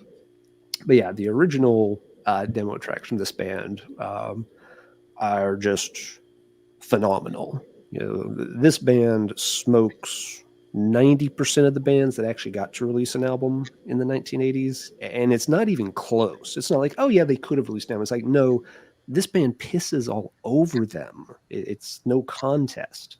Real shame that they didn't get a chance to do more material back in the day. But if you have this and you have the Overlord SR Medieval Metal demo, you've got the two best demos that American bands have ever put out. And there may be something else that can do, but I don't think anything surpasses these two. So, Dan, since you mentioned them a minute ago, I'll throw it over to you for a commentary on Chalice. Oh, yeah. I don't remember exactly who shared that demo recording, because I remember back in the day there was a lot of talk and hype on it on the Corroseum. And I don't know if you remember, Alan, but you remember that the vocalist actually joined the thread on the Corroseum about Chalice. That's right, he did for a while. I had forgotten that, but yeah. Yeah, and it was so cool, and it's so nice when that stuff like that happens, when original members suddenly realize that wow, someone cares about the demo we did 20, 30 years ago. And then eventually Jordan reissued it on CD. And a big shout out to Jordan and Stormspell for doing like dog's work with reissuing all these great demos and playable. He's the mastermind of reissuing awesome demo stuff in the US. Mm-hmm. Yeah, and the Chalice one took him a while to get out. From the time he contacted Jordan to the time that came out, it was a couple of years delay there. It's not always easy for labels and bands to find the old tapes, get everything processed. Everybody thinks it's like, oh, just send an email and send some files, but yeah, it takes a lot of work to do that. I think bands have unrealistic expectations sometimes too. I think one of the things that make Chalice, which I really love about Chalice and a few other bands, they have this distinct feature which I really fucking love when it comes to old 80s metal, and then it's vocalists which has this really serious tone to them. There are no rock you baby, there are no yes. It is this solemn feel of vocals where like the vocalist in like Street Child or Kill 'Em or stuff like that, where they're dead serious, there's no or no rock and roll or anything. It's like, yep, no, it's a very special feel to those vocals, very serious sounding and very moral and amazing harmonies. Spine chilling song. So that's a good description. It really is the kind of music, it'll make the hair on your arms stand up. It's so good. But yeah, let's see. Before we go back to Dan, there was a question for the panel here from Earache. He was wondering if do we prefer originals or reissues? I think I know the answer to this, but quick answers. Yeah, I think I know the answer to this too. Yeah, me too. Yeah, next question. Yeah, I think it's safe to say we all prefer originals. That said, I'm okay with reissues on some items. There are some things that, while I like them, I don't like them enough to spend the time and especially the money to get an original one. And in those cases, yeah, I'm okay with reissue. Something like that Excalibur that Aaron showed earlier is a good example. I'm not going to pay the going rate for that album. For me, it's not good enough. But for a reissue of it, the music is good enough. I'll pay a reissue price. But I don't want to spend a year and several $100 looking for that album myself. Yeah, for the big ones, for things like Crom, yes, I'll be an idiot and spend a few years trying to find an original copy when I can. I can live with a reissue of stuff, like Militia. I bought the High Roller, double LP, whatever it was, and all this really high-end stuff. I mean, I had to crawl to the cross and buy the Iron Cross reissue because I would never afford it. But I tried to get. I mean, if something I really like, I usually try to hunt down the original. But I mean, there's a limit, when the prices become ridiculous. So, but basically, I'm a first pressing guy, just for fun and addiction. Indeed. All right. Well, let's begin our next round then. Dan, we're back to you. I haven't. Wait, I gotta think for 1 second. What No problem. We do? We were talking about Australia. We were discussing Australia recently, weren't we? Yep, that did come up. Yeah. So let's talk about some Australian rarities. So one Australian rarity, and one of my favorite Australian records, which is the amazing speed metal album with the band Renegade. So can we all fist in the air and shout total Armageddon, total Armageddon, total Armageddon, total Armageddon. One of my favorite underground speed metal albums, or black speed metal albums, is Renegade Total Armageddon from Australia. I think it was released in probably 1 or 2 years later than it should have been. I think it was like 86 or 87. It sounds more like an 84, 85 album.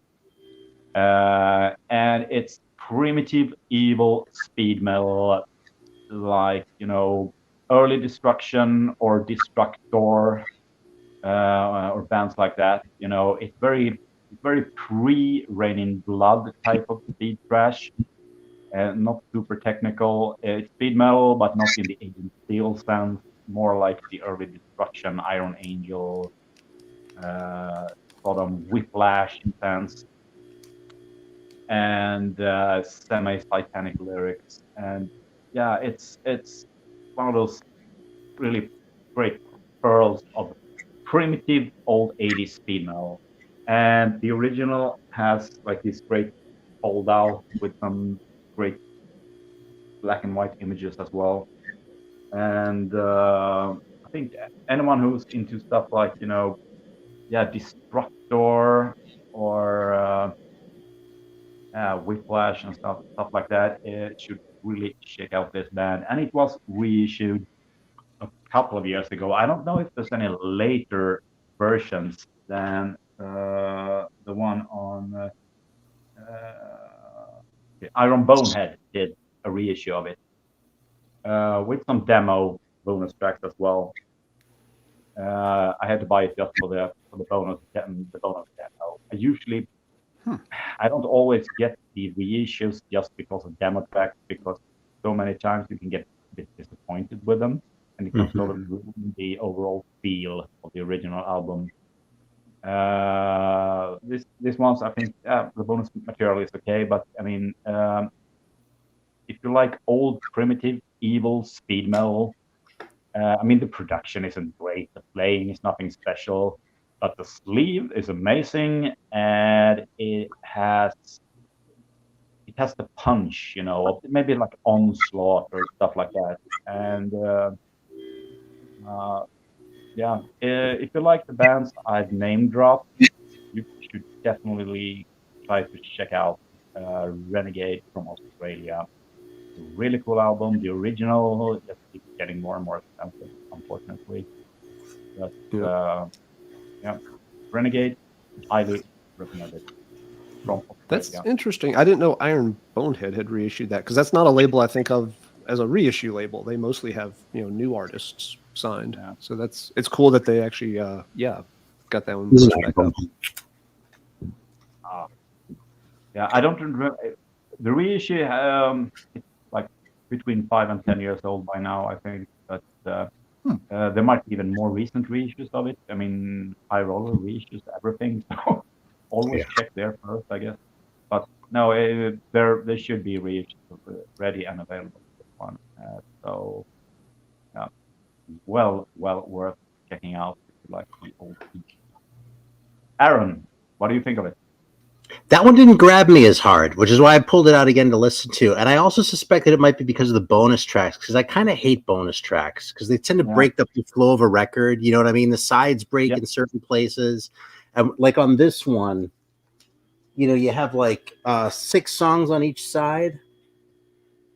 And I think with 4 on each side, it might be better. You know what I mean? Sometimes they take these things and they get too long with the extra tracks. There'll be repeated tracks. So I've actually been sort of not very seriously, but sort of casually keeping an eye out for an original because I was wondering if I might like it better with that. So I'm going to give it another listen in any case because I remember I liked it. It just didn't.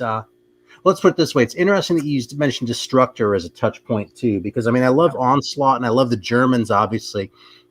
But Destructor never really grabbed me that in the same way either.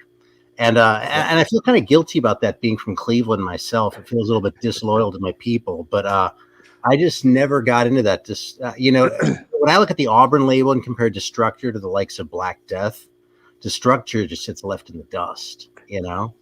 You're like all those British fans who refuse to listen to new wave of British heavy metal, Aaron. Maybe. They all want to hear Def Leppard and shit, and Rat. Concerning the Renegade reissue, I think the 4 last songs on side B are the demo. So yeah, you can just skip them if you just want to experience the original full album. But I still have to get up and flip it at the wrong time because I should be flipping There's Rain, and instead I'm turning it off after Threshold of Death, right? Okay. Or flipping it at Riot Squad, Gladiator. I mean, these titles are fucking after Lucifer's Reign. You flip it twice and then start with Total Armageddon. Maybe that's what I need to do. I'm going to listen to it again anyway, because I mean, you know, I can't resist that cover. It's just so good. I mean, it's a 10 out of 10 cover. Yep. I totally get the appeal of that record. It just didn't really speak to me in quite the same way. And I'm taking responsibility for that. You know, I feel like sometimes records you sort of have to have for a while and sort of spending just a little bit of time absorbing before they really speak to you in the way you want them to. A lot of my favorite bands were like that. I mean, like Manila Road, for instance, you know, where that Ironhawk went out of what I've just shown tonight. So, you know, so it's time to give that one another listen. See you. All right, Aaron, it's your turn. All right. Since we were talking about things that we could that we could or couldn't live with reissues of, and we were also talking about rare ass. Might as well pull out this guy. So, of course. Yeah, this is probably my biggest flex of the night here. But yeah, this is an original. The sibling with the insert and shit. And yeah, it's a great record. It's speedy. It's weird. It's really kind of eccentric. Like the parts, it doesn't sound like jagged, really. The parts are kind of stuck together, but they're stuck together in a way that makes sense, if that makes sense. It's like there'll be a lot of riffs in a song, and sometimes a band will flow really nicely from one riff into the next one. It's just sort of like slides right in, and sometimes it's really abrupt and jagged. And Militia somehow kind of finds a middle ground in there where it sort of doesn't quite do either. A lot of people don't like the singer, Mike Solis, because he probably has the like highest, most like ear-piercing screeches of anybody out there. But I think he's awesome. And I think this whole record is awesome. Side 2 is actually an instrumental. Some people prefer it to side 1 because of the singer. I think the whole thing is fantastic. I just think this record,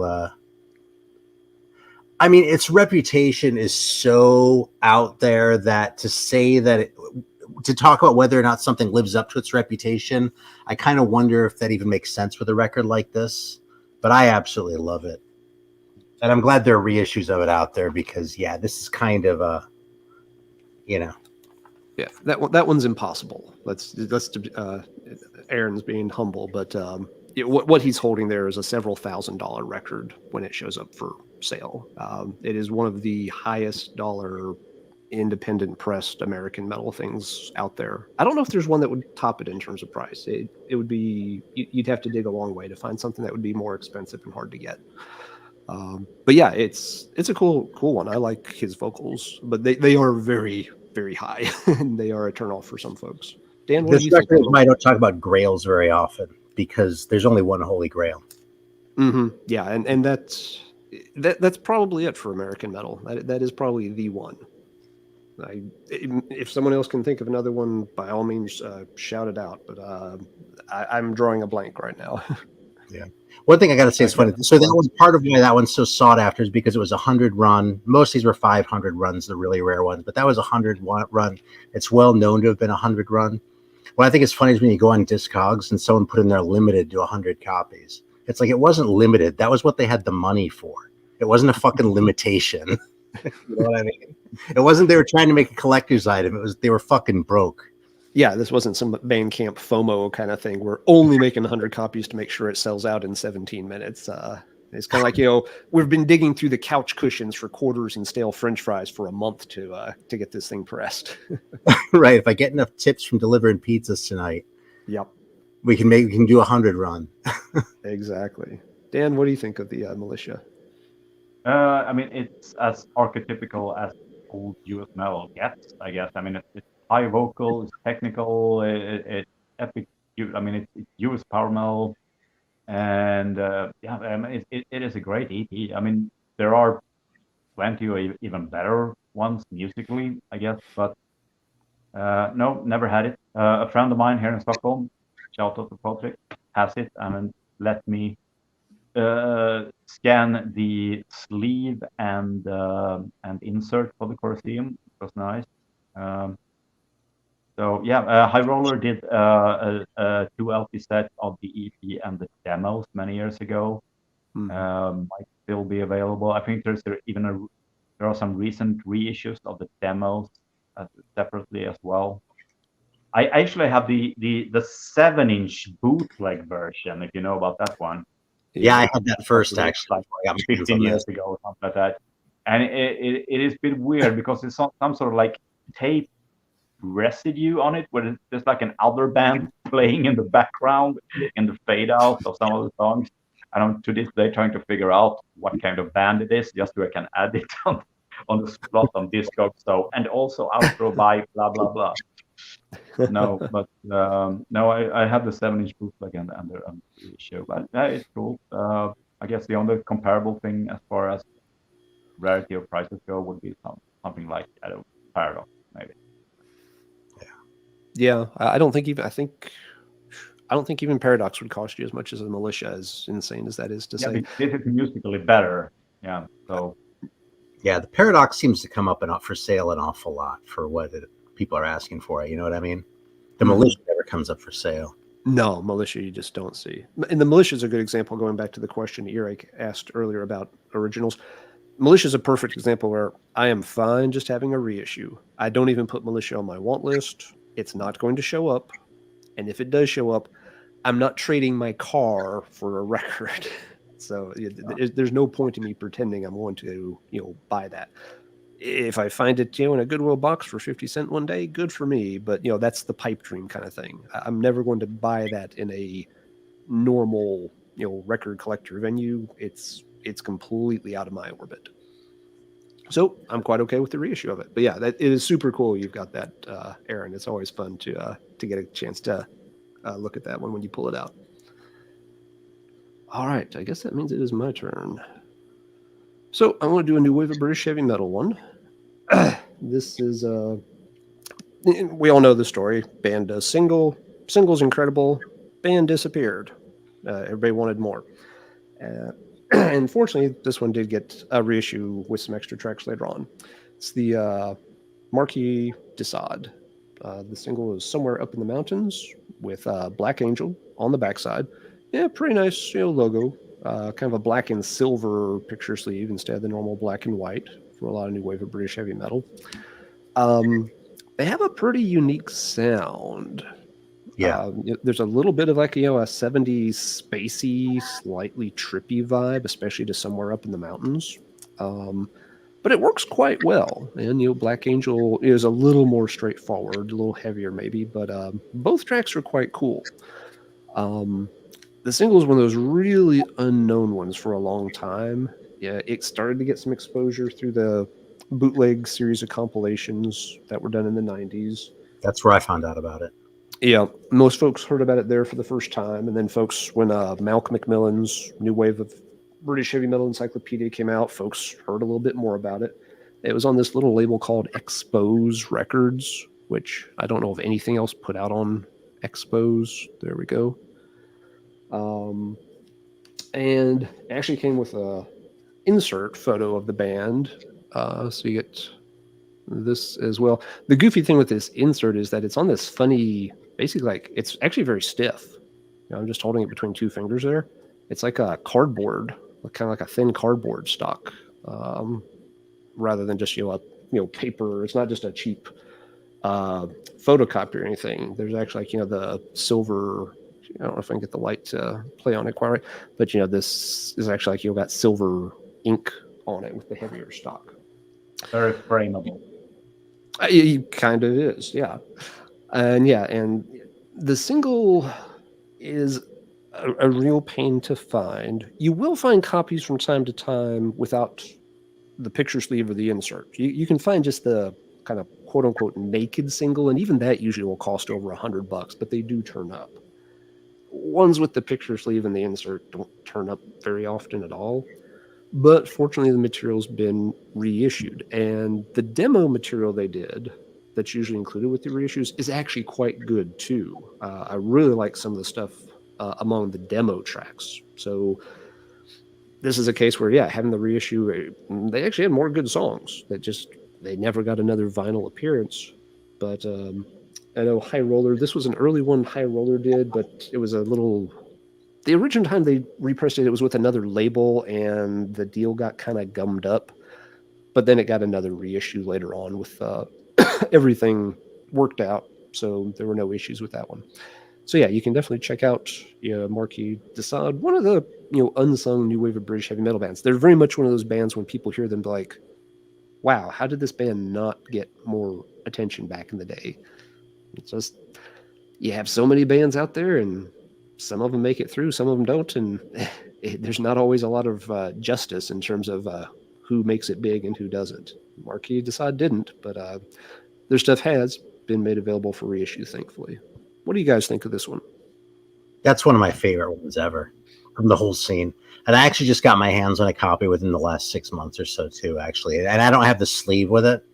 I don't know why, but for some reason, I don't like not having the sleeves with 45s doesn't eat at me like it does with 12-inch records. I figure I'm just going to thank my lucky stars that the virus hasn't penetrated me that deeply. You know what I mean? I can live without a sleeve on most of the 45s. Mm-hmm. But, that's an absolute all-time favorite. And I actually think Black Angel is the real standout track. It's almost like it almost has a little bit of a Merciful Fate vibe with the weird sort of rhythm changes and the weird singing thing that he does in there. Mm-hmm. That's a good comparison, Aaron. Yep, good point. And to have that so early and in such a primitive backdrop and from some nobody band was amazing. Mm-hmm. I mean that's out of my collection of 45s, that's in my top 3 or so of my best ones. Yeah, I think the Merciful Fate comparison to the Black Angel song is good. I think you could also compare it to the early Hell demos or the Radium 7-inch that it has, or early Triarchy that it has these sort of disjointed chord progressions in it, which is really cool. Yeah. I think their absolute anthem and the best song is London Air from the demo, which are on the reissue, which is amazing. And I actually caught them live in Gothenburg, Sweden last winter. Wow. Oh, nice.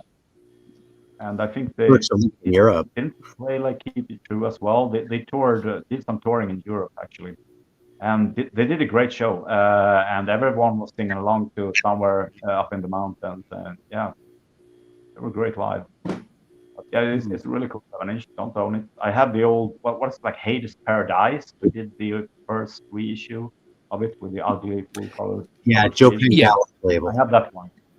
Yep. Yeah, I've got it somewhere too. I just didn't pull it out tonight.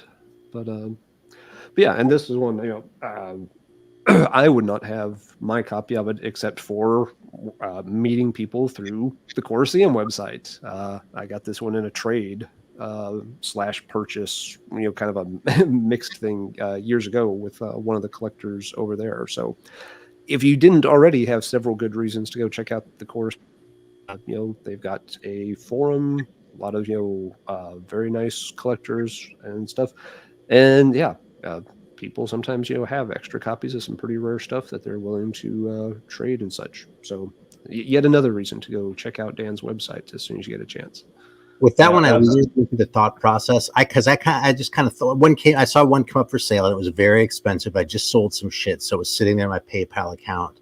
And I was kind of ready to balk at it. And I was like, something, I've really wanted this record for 20 years, and in another 20 years, I might be dead. So I think I'm just gonna fucking do it. I'm glad you found one, because I know it's always been one you wanted there, so that's cool that you got it. And you bought half the record. About what the record? Oh yeah, half the record, right? Half the record. Only, you got the important half. Yeah, no, it doesn't eat at me with the 45, because so many of them didn't anyway. It's different if the record came with a sleeve and the sleeve got destroyed and that that's just the way it is. That bothers me to not have a sleeve, right? But if it's a situation where it was a 500 run and 100 had sleeves, well then I got one of the ones that didn't have a sleeve. It just doesn't bother me in the same way. Oh. And that's the case with that one. I mean, I don't know what the numbers are with that, but that one or the Hollow Ground. Now, the Satan single, since those all had sleeves, if that one were missing a sleeve, that would bother me. Mm-hmm. Okay, but if it's one of the other ones, Yep. That's a good point. I don't care. It's sort of so I, or a lot of those heavy metal ones that I showed in that video recently. A lot of those didn't come with sleeves originally. So it's some of them had it, not all. I went cheap. It's no big deal. Yeah. Yeah, that's a good point, Aaron. Sometimes people do get really stuck on, I want it because it's supposed to have a picture sleeve. But a lot of times, maybe half of them came with a sleeve and half of them didn't. So the fact that you end up with a copy without a sleeve doesn't mean your copy's missing its sleeve. Your copy may never have had a picture sleeve from the day it was pressed. Yeah. And yeah, I'm kind of the same way. That makes a difference in my mind. Something with the I'm drawing a blank. The Renegade 7-inch or the Salem 7-inch. Everybody wants the picture sleeves for those, but those were only put with promo copies, really. So having a copy that doesn't have a sleeve, that's really the only way anybody was ever able to buy it or order it. So yeah, you're not really missing the sleeve. Sure, it'd be cool to have the promo item, but you can still have the single the way it was intended for you to buy it. Right. All right. Let's see. Let's keep going around here and get back to Dan for his next pick. Yes. We haven't checked out any South American albums yet. So I'm going to talk a bit about one of my absolute favorite albums from Brazil, which is with a band called, that's the camera, Zona Morta Nomades. This mini album from 1989 is one of the great pearls of Brazilian metal, and it's the style is not very typical brass metal at all, I would say. It was released on, I think, basically a private label, and does not sound like Sarcophago or Volcano much. Does not sound like Sepultura, straightforward thrash. Does not sound like traditional metal either. This is dark, satanic sounding speed metal. And the funny thing about this one, I did a review of it on the Corroseum if you want to read it for a more closer inspection. But I did. Yeah, I mean, first of all, I mean, just the sleeve. You can get it for just the sleeve. It is amazing. Castle on Hill, Darkness, Evil, Nights. Now it has everything, and the color scheme is great. So just for that reason alone. But musically, the funny thing is that I think the two first songs, or like the intro and first song on this album, the first band, when the first time I heard this, the first band that I started thinking about was Master Hammer from Czechoslovakia, which is really weird for a Brazilian 1989 album. This sounds like sort of epic, occult speed thrash, and I mean they keep going with this sort of almost weird Master's Hammer, UK Sabbath. Actually, I would even say Satan's Host. Classic Satan's Host is a very nice comparison to the stuff they're doing as well. 4 amazing songs plus intro. I mean, the instrumental intro is so epic. And it has been reissued on, I'm going to check my notes. Right, it is a small Brazilian label called Classic Metal, or Metal Classic. I checked Discogs for it, and there's lots of copies from all over the world available on CD with bonus tracks, really cheap. Released reissued on CD in 2022. Should be available from plenty of places, really cheap. So if you enjoy dark epic, like really obscure sounding speed thrash, and can handle some Portuguese vocals, Zona Morta is very highly recommended. It's a really unique sound, does not sound the least bit like any of the other brass thrash or brass death black speed bands from that era. It's a really unique sound and great songwriting, great mood to it. I mean, it's Brazil 89, so the production isn't great, but it's not by far the worst example thereof. But it's a really unique mini. I haven't heard the bonus track. The bonus track should be like earlier demos on the CD. Haven't heard them yet. I'm hoping that someone, here's the hint to maybe Nuclear Worn Out, would release it on a full-length LP with the demo. I'm hoping for that. But Zona Morta Nomade, it is so great. So I'm wondering if any of you guys have heard it.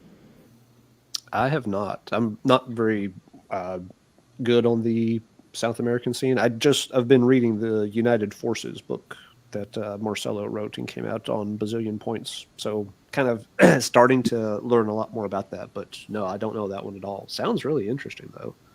Yeah, it's on my radar, but mostly because of you. Yeah, it would be interesting, Aaron. It would be interesting. We should someday when we have nothing better to do, and we just want to make ourselves shocked and awed. We should sit down and figure out exactly how much money we have spent because of Dan and his website. how many records we never would have touched if not for his great reviews and discussions and stuff like that. I know I would. Should I say thank you or sorry? I'm a bit conflicted. Exactly. All I know is I will not show the number to my wife. Yeah. I was going to say I don't want to make a video of that. Yeah, it's like, here's the tally. That's interesting. Now I'm going to eat that piece of paper, and we're never going to talk about it again. No one will ever know. No, that sounds like a cool one. All right. It is. Aaron, what's next in your stack? All right. Well, here's another one that got referenced earlier, so I think it's probably time to pull it out. Now, so we've talked about what would happen if you took a glam band and had them play like serious metal, and if you took like an AOR band from the 70s and had them play serious metal. What if you took Southern rock and if you had some Southern rock songs and gave those songs to a serious metal band, but the band only had a drum machine? Well, it might sound something like this. Yeah, it might just be the singer, but this has a real sort of Southern rock vibe to it. I think it's one of the greatest things ever. I really do. The songs just have this certain sort of swagger, and the sort of looseness without any of the sort of like, I say that though, and you immediately think like sort of boogie-ish, like AC/DC. It's completely different. It's not like that at all. This is like full metal. And I even kind of love the drum machine, honestly. 4 songs. Temple of Set is a good way to start off, right? Then, of course, a signature song, and then the inexplicable erotic insomnia. All these songs have great hooks, though. All 4 of them. And the thing leaves you wanting more. And I'm pretty sure there is more. I think they recorded another one, and the reissue that came out on Buried by Time and Dust has some of that stuff on it. But this is my copy. And yeah. So I actually, I should probably save that story for another time. There, I was thinking about it. There's stories as far as how I got some of these. So, and some I want to share and some I don't. So, anyway, this is an all-time favorite, and it's really a unique record. It's a little bit late for what it is, but it's it's actually 88. I think it actually came out in 89. It says copyright 88 on the back. Yeah, I think it's an 89 or. I was going to guess 90. I don't remember. Yeah. Let's see. Yeah, the label says 89. So, yeah, absolute favorite. In fact, I haven't played this in a while. I should probably put it on. Yeah, it's a cool one. And yes, Aaron, I pulled the just the reissue from Buried by Time and Dust. It's got 3 songs added from another recording called State of Things, Messiah, and Truth. I don't remember where those tracks come from, though. I haven't played it in a while. But yeah, very cool one. I think those are close to when the original stuff came out. Yeah, I think there were like a demo from a few later years. The funny thing about the reissue is it has the thickest carton cover ever. It does. It's twice as thick as the old US private pressings, and then they just squeeze them together so you can't fit you still can't fit the record in the sleeve. I was having trouble pulling it out right then just to read the tracks. Yeah. I kind of hate that. That's a pet peeve of mine when the covers are too thick that they can't get them in and out. But I think Street Child to me is one of, I won't say one of the few, but definitely one of the these US top rarities which I actually love, which I think is truly great, and it has a lot to do with the mood and the vocal. And it's a mini album. There's 4 songs. I mean, you really can't fail. If you don't have 4 good songs in your repertoire, don't release the album. That one is, I don't know. I really love that one. It's one of the few ones which I actually dared to put on my want list because I know I need to have this one. This is much better than Militia or Paradox or anything like that. So. And I eventually got it in trade for one record that I will talk about later. But yeah, it's one of those high dollar US pilots which is not overrated, I think. But it might be a bit of a personal choice. But I know it's really mood filled, great, solemn, serious vocals, which I love. Yeah, great song. Yeah. And it's funny that it's cold enough out that she has to wear furs, but she's still wearing the thong. Yes, that always confuses me, and I know that's so not the point of that cover, but I always get tripped up on that. I'm just like, what is the climate in this region she's in? Because her outfit just doesn't make sense. Yeah. So, sometimes we overthink the stupid things. But yeah, no, very cool release for sure. Good example. All right, I guess that is me. I'll go. Well, let's see. Actually, this is technically a Canadian mini LP, but kind of cut from the same cloth of being rare but good. Solar Eagle. This one is. This one should appeal to folks that want something a little bit heavier, a little bit faster, but still like it slightly weird. Very high vocals. We're talking like John Cyrus of Agent Steel type vocals. It's usually who he gets compared to, and he's in that ballpark. It's a it's a reasonable reference point. Not quite at Mike Soli's levels, though. No, not quite. Mike Soli's, but yeah, definitely. Giving John Cyrus a run for his money. Yeah, and the music here, it's not as maybe thrash speedy as Agent Steel, but similar structures. But there's a little more weirdness worked in here, which I like. Gives it very much playing along the same kind of sci-fi themes and lyrics, and so having these little bits of oddness, really kind of add to that. But yeah, just a mini album, few tracks. A really cool and unique one. This is another one that when you hear it, it's like, where's the full album? Why wasn't this band snapped up and did more stuff? They did a demo after this, and it has more songs in the same vein. The demo tracks are great. Some folks preferred the demo tracks over the mini album tracks. And thankfully, there's a reissue that puts it all together in one package. So you can get, the entire Solar Eagle catalog on a reissue for a reasonable price.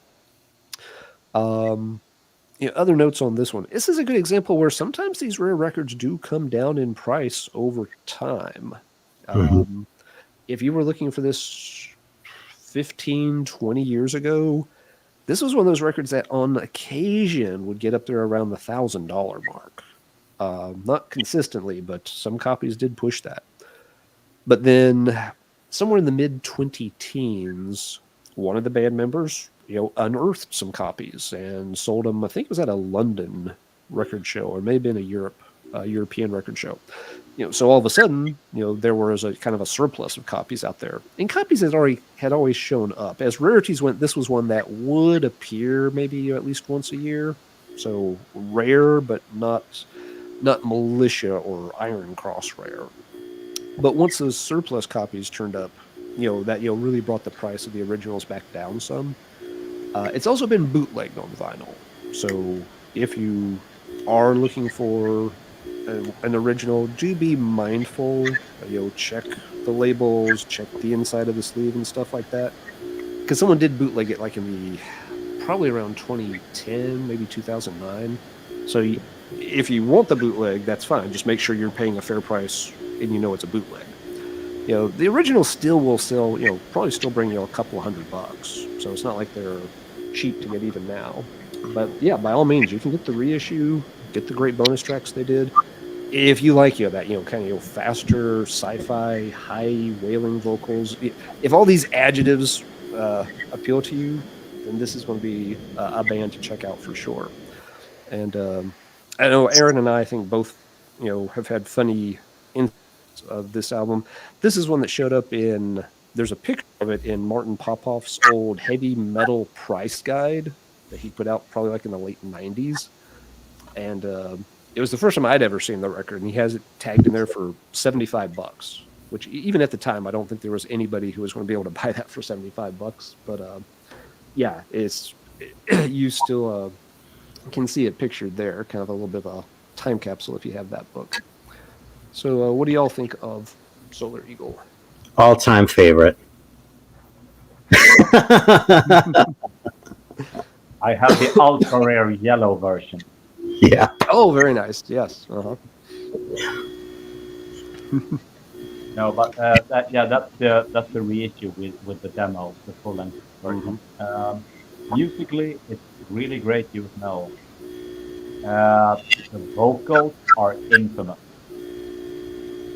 I think they're fantastic. They're weird though. Yeah. Like if you hate the vocals on this, I can't really blame you. But if you hate the vocals on this, but you like the vocals on the Ripper album, I kind of wonder about how consistent you are. Yeah. You've got to like three or four different vocalists on that album. To be fair. Yeah. Yeah. Good point. That's fair. Yeah. Yeah. You've got to like those vocalists, in the high range. They have that kind of weird, quirky voice. If you love, even like Slaughter Extroys, King Diamond, those kind of things, this guy is going to work for you. If we're going to describe the vocals, it's not the problem that there's high vocals. I mean, the vocals are super high, but they're high and nasal. They're very nasal. It's like very a really high and very nasal. But I think I had a hard time for it for like 10, 15 years. But eventually I realized that the music is so great, I can sort of accept it, and it becomes part of the package. So it is a cool old 80s used power metal album, but I mean, it takes a while to get used to those very weird vocals. Yeah. Yep. Yeah, and they have these weird pseudonyms on here. Their stage names are Smash, The Axe, Rob, and Pinocchio. And this record sounds like one that Pinocchio would be on. And you got to feel bad for Rob. He's like, was he like sick the day the band members were picking out their names or something? Yeah, totally. Yep. I don't think does the original have the lineup shot? No. Okay, we got to show the lineup shot. Hold on, I'll blow you up here, Dan. Give me just a second. Camera. Let's get that. You know, that's a pretty good band photo. For the late 80s, that'll work. Because I've got to say, this record is so like, it just looks so obscure and so like sort of mysterious. It's one of those where I was kind of glad there wasn't a band photo because it kind of breaks that a little bit. You know what I mean? But if that's what they look like, I can let it slide, you know? I hate it when you see a band photo where they're just like, you know, they're standing around in front of, I don't know, a steel mill or something. They just look like tools. And it's like, okay, whatever. I have sunglasses too, you know, great. You know, but that's a pretty good band photo, man. It's hard to argue with that shit. It's sad that will forever be overpriced because I don't think people find dead stock of rare albums all the time. I think they found a pretty huge dead stock with this one because it's offered like everywhere, and I think paying $100 for it is too much today because it's offered everywhere and people aren't buying it.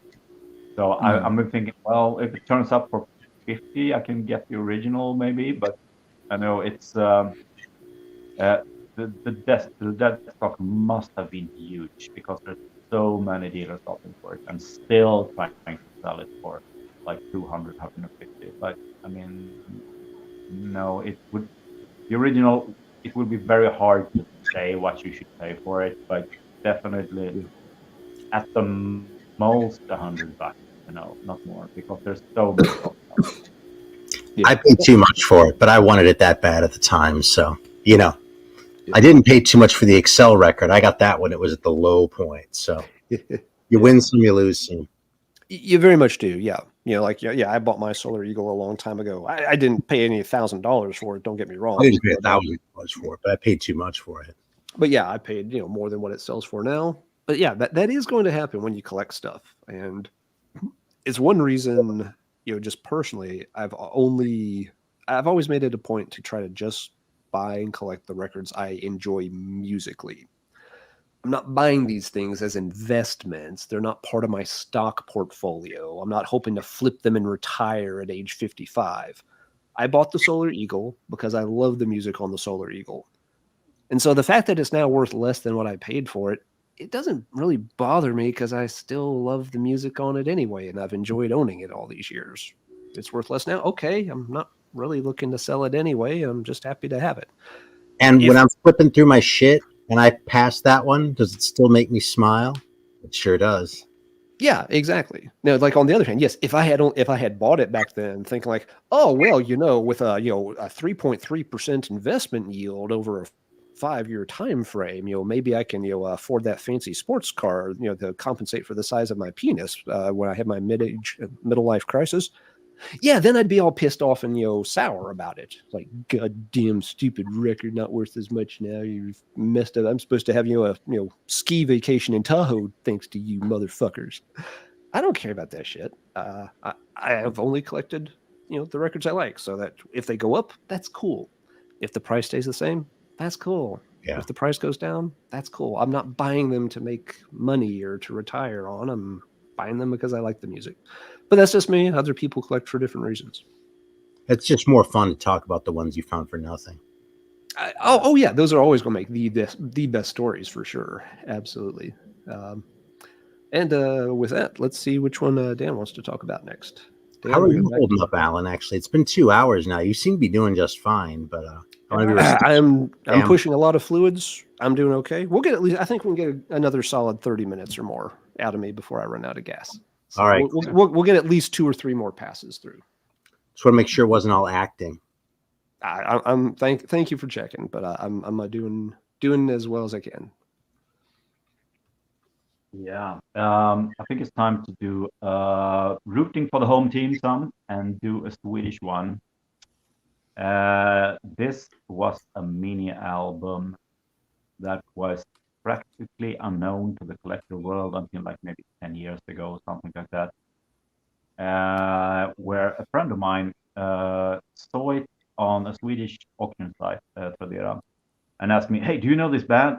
And I said, no, I think I saw that back in the early 90s, and I mean, we never heard about this band, so it can't be metal because we heard about all Swedish metal bands. They were so popular back then. And he bought it anyway, and I know what it is. Yep, yeah, you should know what it is. And we went to his place for dawn, and our fucking jaws dropped when we heard the title track of course, Detest, Thundersteel. Yes. This 4-track mini album was released in 1990, I believe. A small local band who had done a shit ton of demos before this. Never sort of distributed in any way. I have never seen a fanzine review of any demos or this EP or anything. They were very much a local product, and somehow they managed to release a private mini album. It's said to be in like 200 or 300 copies, but never released, reviewed anywhere. I know for a fact that sometime in the early 90s, I had seen this sleeve in some record store in Sweden, somewhere, sometime around the early 80s. The actual sleeve wasn't completely new to me, but I don't remember exactly where. But I don't think I cared about that back then in like 1990, 1991. But when it turned up on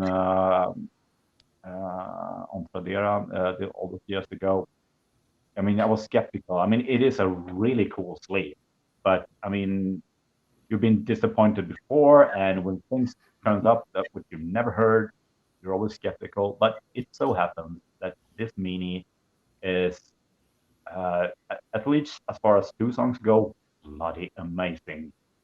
The title track of the test, the song Thundersteel, is no holds barred, epic, heavy power metal. This is like Manowar, Manowar Warlord meets a bit of a power thrash theme to it. It's absolutely a big masterpiece.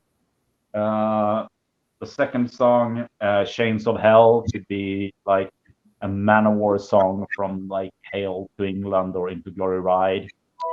The 2 tracks on the B side are more into, I'd say, like late 80s Metallica, that sort of chugging tight, good power thrash, but less power metal. So it's sort of two sides of the coin EP. But it's really cool, and it was so cool to discover this one and share it with people back in the day. And we got in contact with the band just because my friend found it and I wanted to find it, and we were hunting by copies for it. And long story short, it eventually got reissued by, I think it was Jordan at Full Metal Classics. Yeah, exactly. And Stormspell, I think, did a double CD with the EP and a lot of the demos. And the demos are actually great. I mean, they're not a super diverse band. This is sort of like in the same style as, I guess, other Scandinavian band. You know, like a band like Arch, which is sort of like somewhere in between Halloween and Metallica. Like Power Speed, it's not as thrashy as, it's not Bay Area style, but it's not, Halloween total power metal either. But some really great songs on it.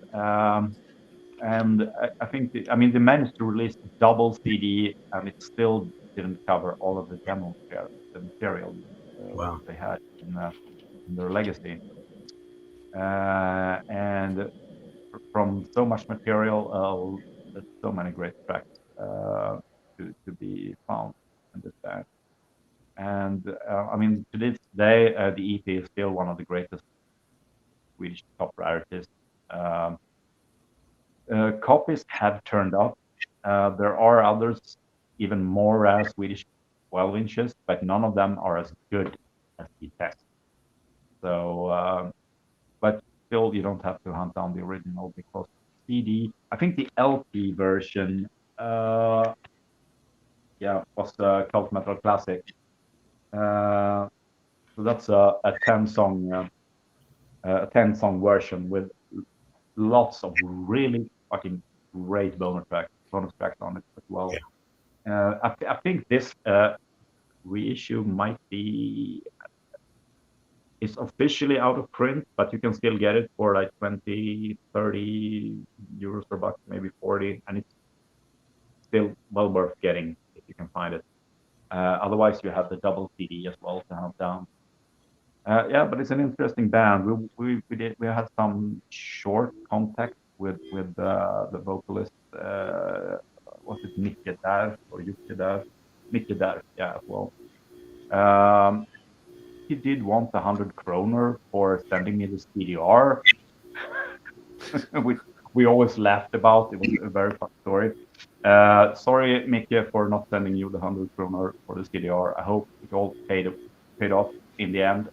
Anyway, because we helped your band. But yeah, the test. One of the great rarities from Sweden and one of the best musically as well. What do you think about it? I think it's fucking great. And I mean, I'm among the people who found out about it because of you, and I just pulled it out to listen to again because of you. So I suppose there we go, right? But yeah, for me, you can come up with these descriptions as far as like, somewhere between Manowar, Metallica, and that. But I feel like with a band like that, what it really boils down to is the songs are so good. Yeah. It's like, you can find touch points as far as other like sort of things they reference, but they have their own sound and the songs are really good. So I agree with Aaron. And yes, I remember like when y'all unearthed that at the Corroseum and how you were just completely geeking out over finding this, amazing record from, right in your own backyard that you had never come across before. And it is a really cool listen. I always liked it, the songs each, have a little bit, of their own identity. Like you said, the cover track, yes, it's like Manowar on steroids, which is really funny now that I said it out loud. Yeah. but then like, there's, the chainsaw song, which is like, leans a little bit more thrashy almost and stuff. So it's not like they did just 5 songs all the same style. They were, trying some different things on it. But yeah, very, very cool one for sure. And there's so many pearls among the demo tracks as well, which are amazing. So yep. I think double CD is well worth checking out as well as the LP version. Absolutely, yes. It's a very cool one for sure. Well, to me, the Sweden scene would be so deep too, because like the US, I mean, there are a lot of people here, Yeah. But given Sweden's population, the fact that you can still dig up a pearl like that is just amazing. I think that was the thing that made the discovery of this EP back then so special, because this was, even if it was like, was it more than 10 years ago now? We were still, in this part of where we didn't think that there were anything left to discover. There's always like really crappy hard rock or AOR or crossover shit, that people try to sell off as, undiscovered metal gem. But finding, something like this, a song like Thundersteel back then, which no one had ever heard about, was like, maybe it was the last time something like that happened. It was like 10, 15 years ago. It was special, and it might never happen again, at least not in Sweden. Yeah, that's a good point. Those kind of finds, they do get farther and farther apart as more stuff is discovered, but that is part of the fun. There's always something else out there that nobody is familiar with. I mean, we actually had it happen a couple of years ago during the COVID lockdown with that mystery track that somebody sent Ian Christie over, on his channel. And it's a something that somebody had recorded off of the Z-Rock radio program back in the late 80s in the US. Oh, yeah, that US metal track with Still a Mystery, Yeah. right? Yeah, and it's this great song. And to this day, to my knowledge, nobody has identified that song yet. No one's been able to identify the band from that song. The vocals, there's something very distinct. I mean, the vocals are classic high use power metal vocals, but there's something very distinct about his voice. I could swear I have heard that exact voice before. I know it's yes, it sounds so familiar to so many of us, but yeah, and it means there's a compilation album or a demo tape out there where that song was on it, and it hasn't come to light yet. So it's still out there waiting to be found. Oh, well, yes, great pick, Dan. Great pick. Aaron, let's see what you have found next. All right, well, let's pull out this one. Another all-time favorite. Oh.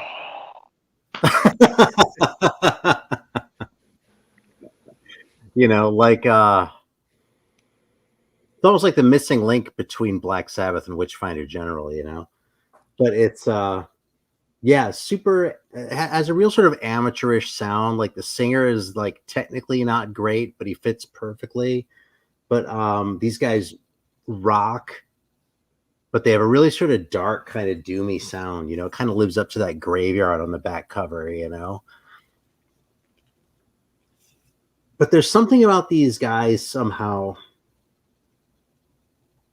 that feels kind of warm in a way that's hard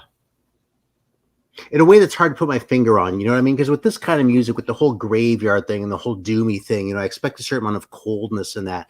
But it feels like there's this sort of warmth and intimacy almost with this Mistreater record that is really kind of unique, And yeah, this is a big wish for me. This is one of the records that got me hunting down this kind of shit to begin with. Actually, was Mistreater. So I was really stoked to get my hands on this thing when I finally found it.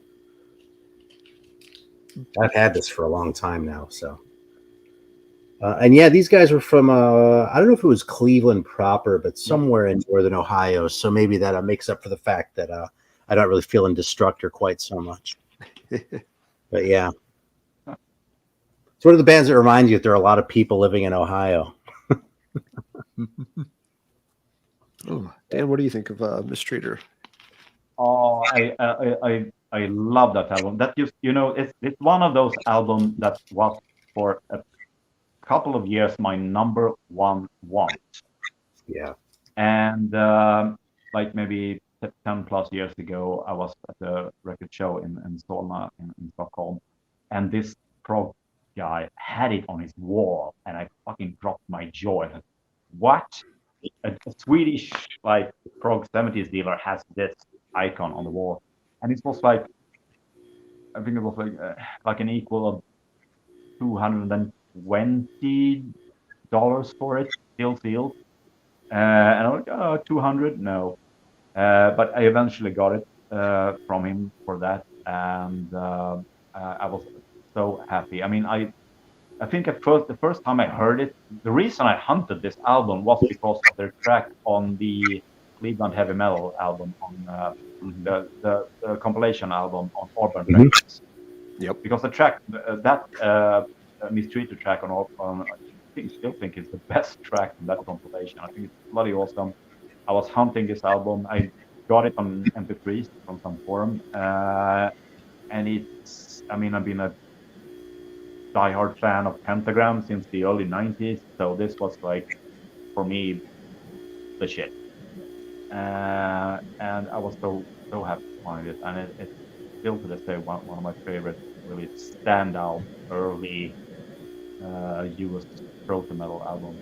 And it's just that it's very warm, it's not sort of weird and doomy stuff. This is really cool, groovy, hard rock in a doomy way. Really good cozy track.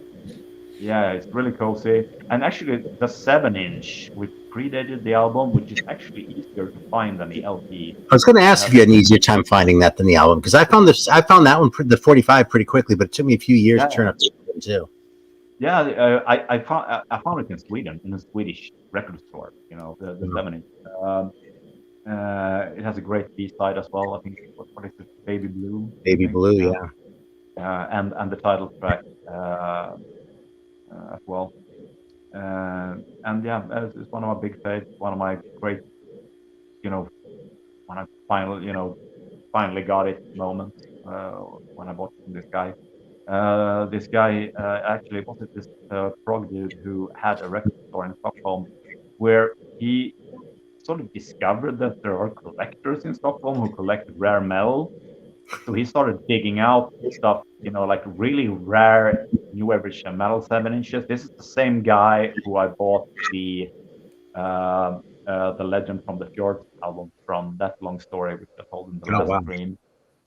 Sadly, he passed away a couple of years ago, which is a really great shame. He was a great guy, and his store was amazing. He bought this really rare metal stuff, and no one bought it in a few months. He sold it off cheap, so I got double copies of Sweet Wild Pussy and stuff like that, to trade.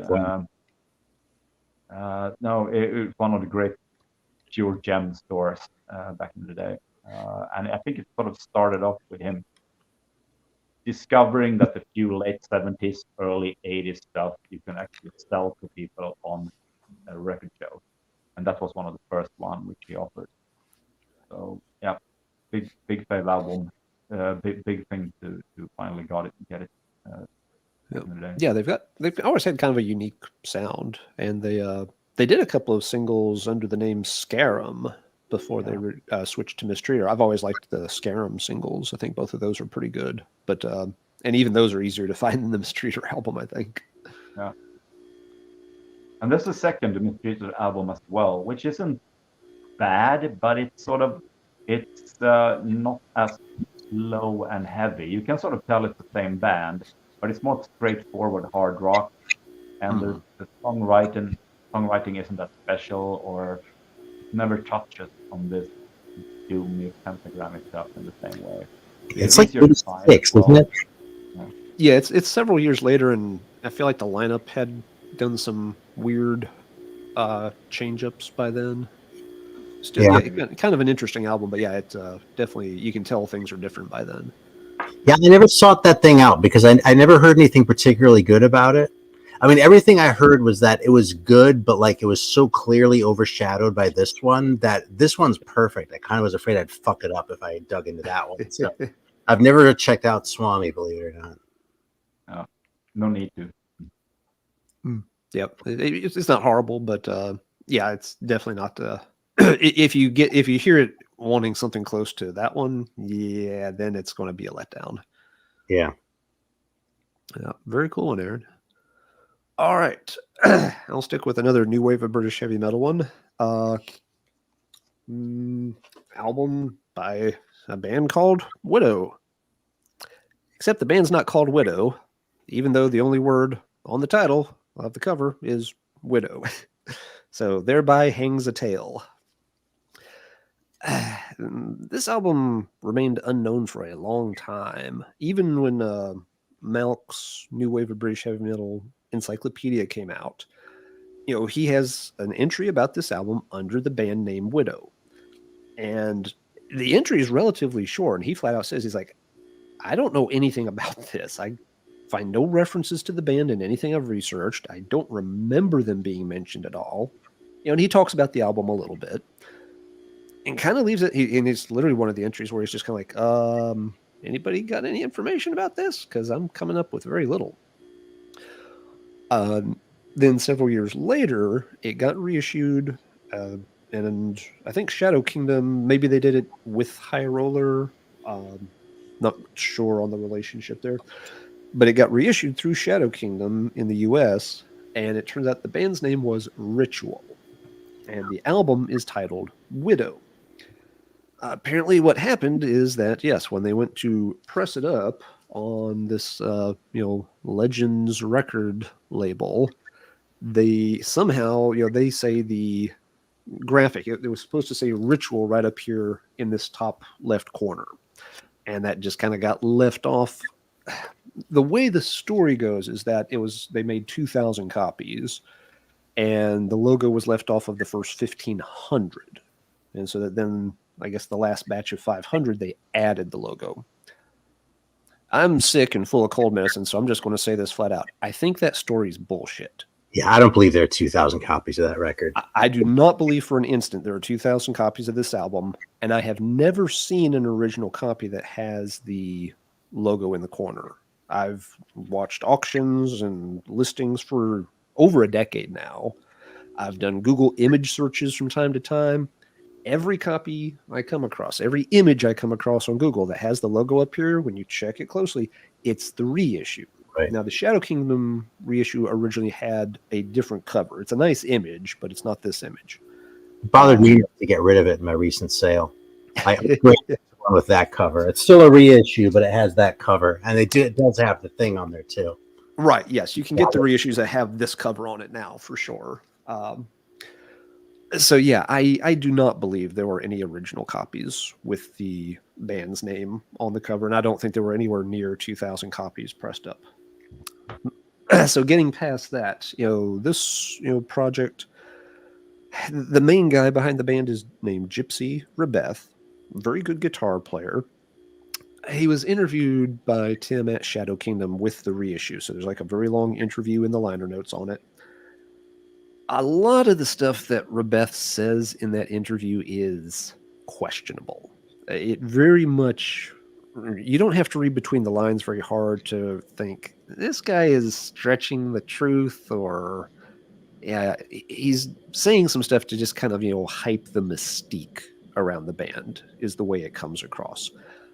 I hate it when artists do that. It's like, look, we dig your music. We want to know the background on your music. Don't make up a bunch of bullshit that's going to confuse people about your music. I've seen other bands do it too. Steve Sylvester did it with Death SS in the early 90s. I kind of love it when bands do that, honestly.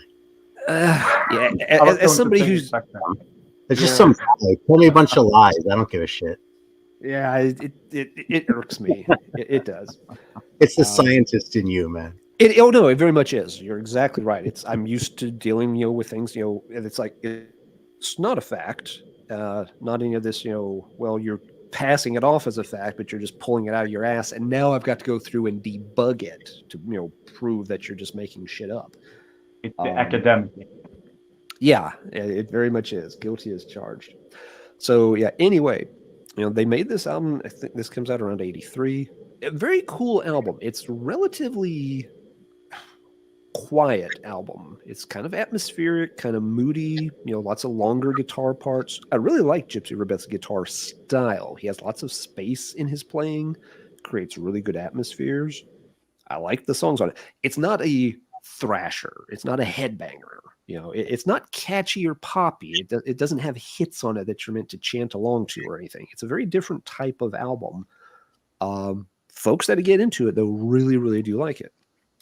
The band did more material. They did another album around 1990 called Valley of the Kings, which is really, really good. Operates in a similar style. They made at least one 7-inch, which I think also came out. And this was a good example. The 7-inch, for a while was getting passed off as something from like 1980. It's actually from, I think, around 1990.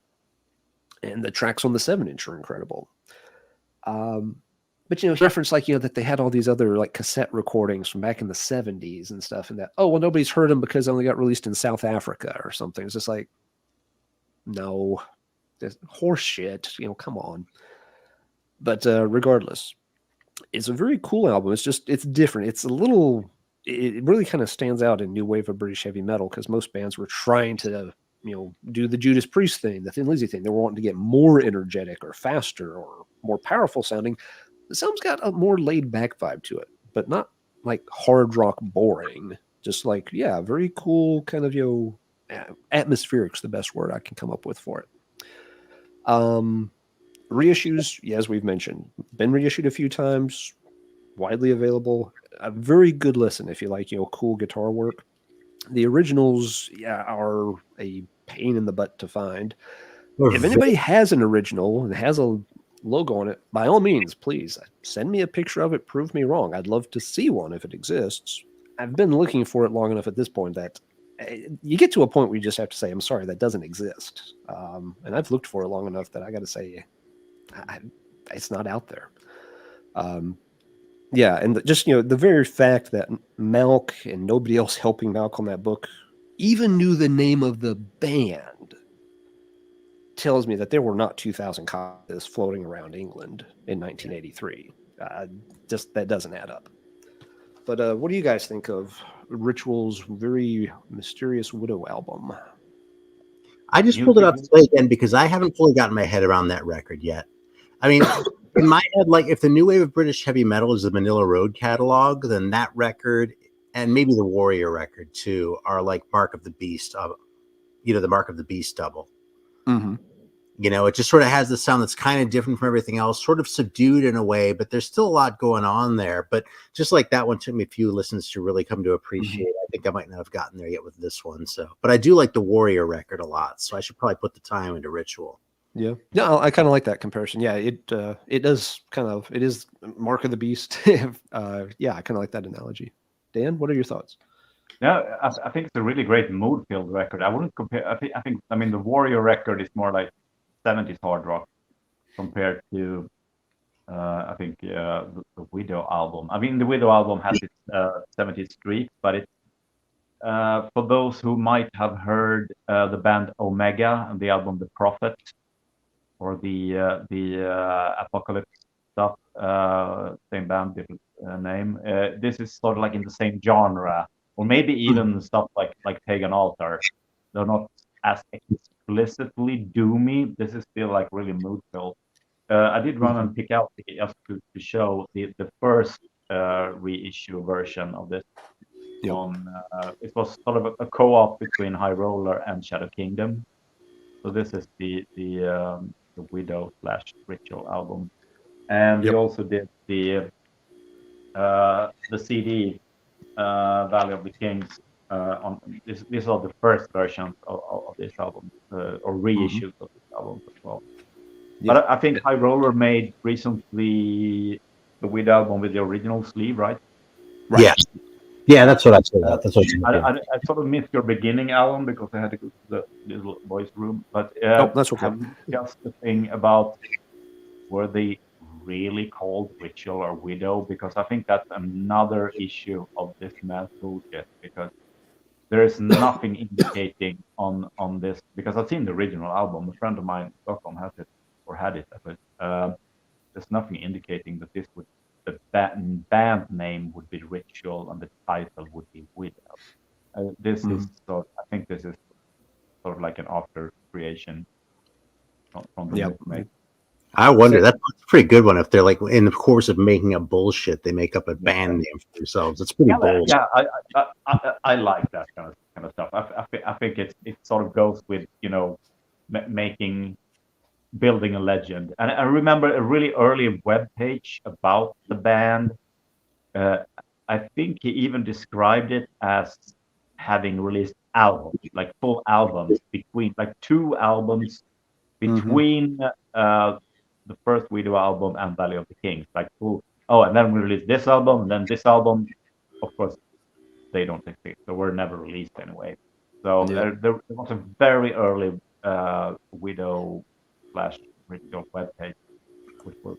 That's a good point, Dan. And that's interesting. Now, I had not heard that the band might have invented the Ritual name later, but just checking the label here on the original, it just says Widow above, not actually say Ritual anywhere. That's not conclusive necessarily, but if they left the name Ritual off the cover, they also sure as heck didn't put it anywhere on the labels either. So at some time in their career, they were called Widow up until maybe just before the release of the album. That this band at some time in history were called Widow. Definitely, I'm sure.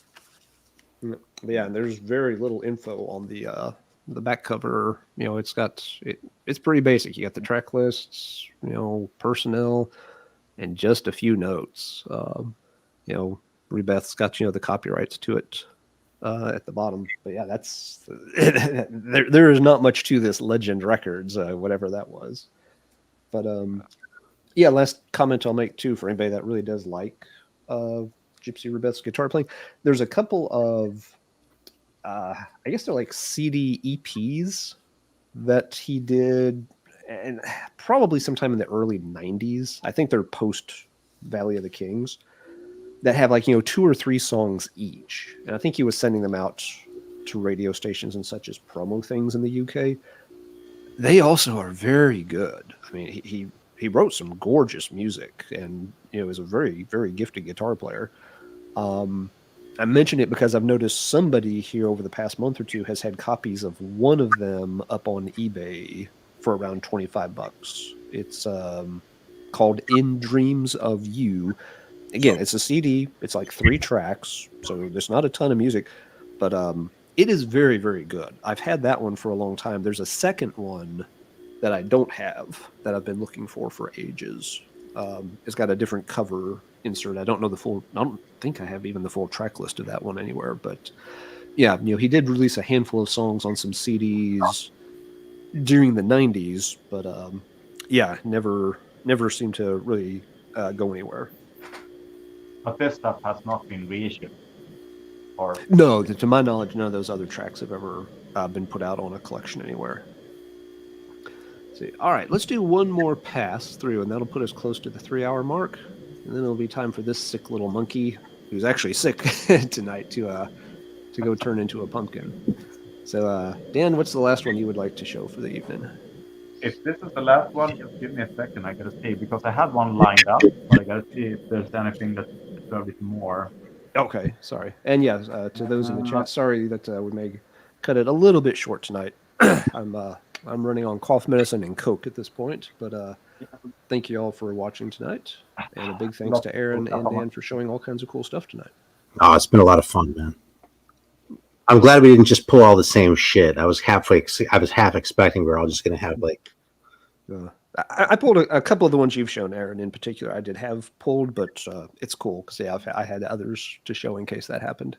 I have the Ion Britain here sitting here too, which I know you showed recently. I won't show that one next. Okay. Yeah, I have a lot of. I think I'm going to grab something unusual because I have a lot of like new web heavy metal and US metal stuff back there. But I'm going to pick something.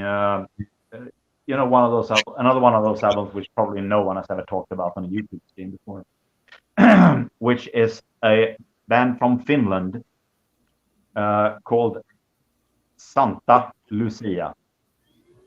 Or Santa Lucia. I mean, explaining the band name of this has to do a lot with Scandinavian traditions around Christmas time. On the 13th of December, we have this tradition of the Santa Lucia celebration with oh god, it's such a long story. Duck, right? Don't you watch Donald Duck on Christmas? Yes, we do. Yeah, that's another tradition.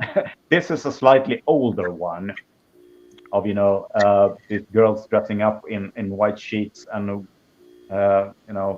singing and everything. It's very paganistic. Think like a winter version of the song of the movie Midsommar, but without the blood and gore.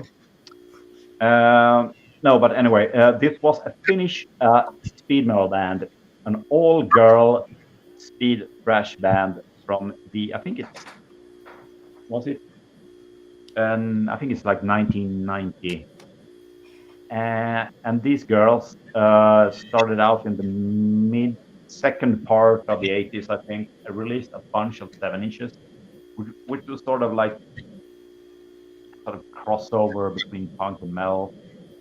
Really great 7-inches, like really hit singles, this sort of crossover punk speed style.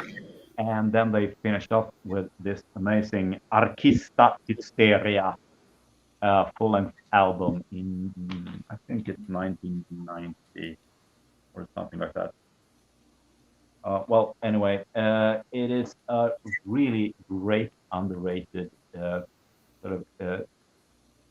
speed power thrash album, but you can tell they have their roots in punk as well, but not in a crossover way. There's a couple of songs that have sort of like pop punky choruses, or there's a few hardcore riffs here and there, but and there's like the Metallica riffs, but it's really unique, and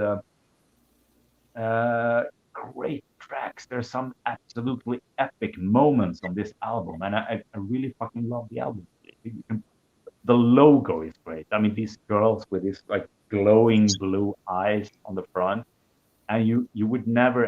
No metalheads never talk about this album, and it's one of the great undiscovered Scandinavian ones. Really unique power thrash style, and it was re-released only a few years ago as a box set with like all the 7 inches and demos and everything, and like a huge yeah, those are the girls again. They look like cool on that picture, man. And it's a 3-album box set with all the 7 inches demos and the full-length album and everything. And it's a bit of a unsung treasure as far as Scandinavian metal goes. There are punk influences still on the album, but it definitely falls in the metal speed power thrash umbrella. And great songwriting, memorable track, great team of vocals, really awesome team of vocals. Very unique band, very rookie and very interesting. So I would highly recommend. I think there might be reissues of the separate reissues of only the LP as well. I'm not absolutely sure, but otherwise there is the box set as well to check out. It's a really cool band, which no one ever talked about. So I'm curious if you have ever heard this band, guys. Never heard of it before. So. You stumped both of us with that one, man. Not even review as always. Yeah. And I might not have noticed it with that cover either, honestly. It does have kind of a nunsploitation vibe, which is a little hard to argue with, but nunsploitation. What's that? Mm-hmm. Yeah, it's a good example. One that it wouldn't be hard to flip past that if you weren't paying close attention. Yeah, but it definitely sounds interesting. Some folks in the chat, are already putting it on their shopping list as well. So very cool, nice one. Let's see. All right, Aaron, what have you got for your last pick of the evening? All right, well, I'll just go with a fucking classic here. Shout out to the chat with this one. From San Antonio, the Wizard record. We all know it. We all love it. Kind of weird vocals. I actually think this singer is kind of weirder than Mike Solis. He kind of hangs out in this sort of high tessitura and just sort of stays there without a whole lot of variation. But the songs are still fucking great. And dude, these band photos. My God, how can you not want this?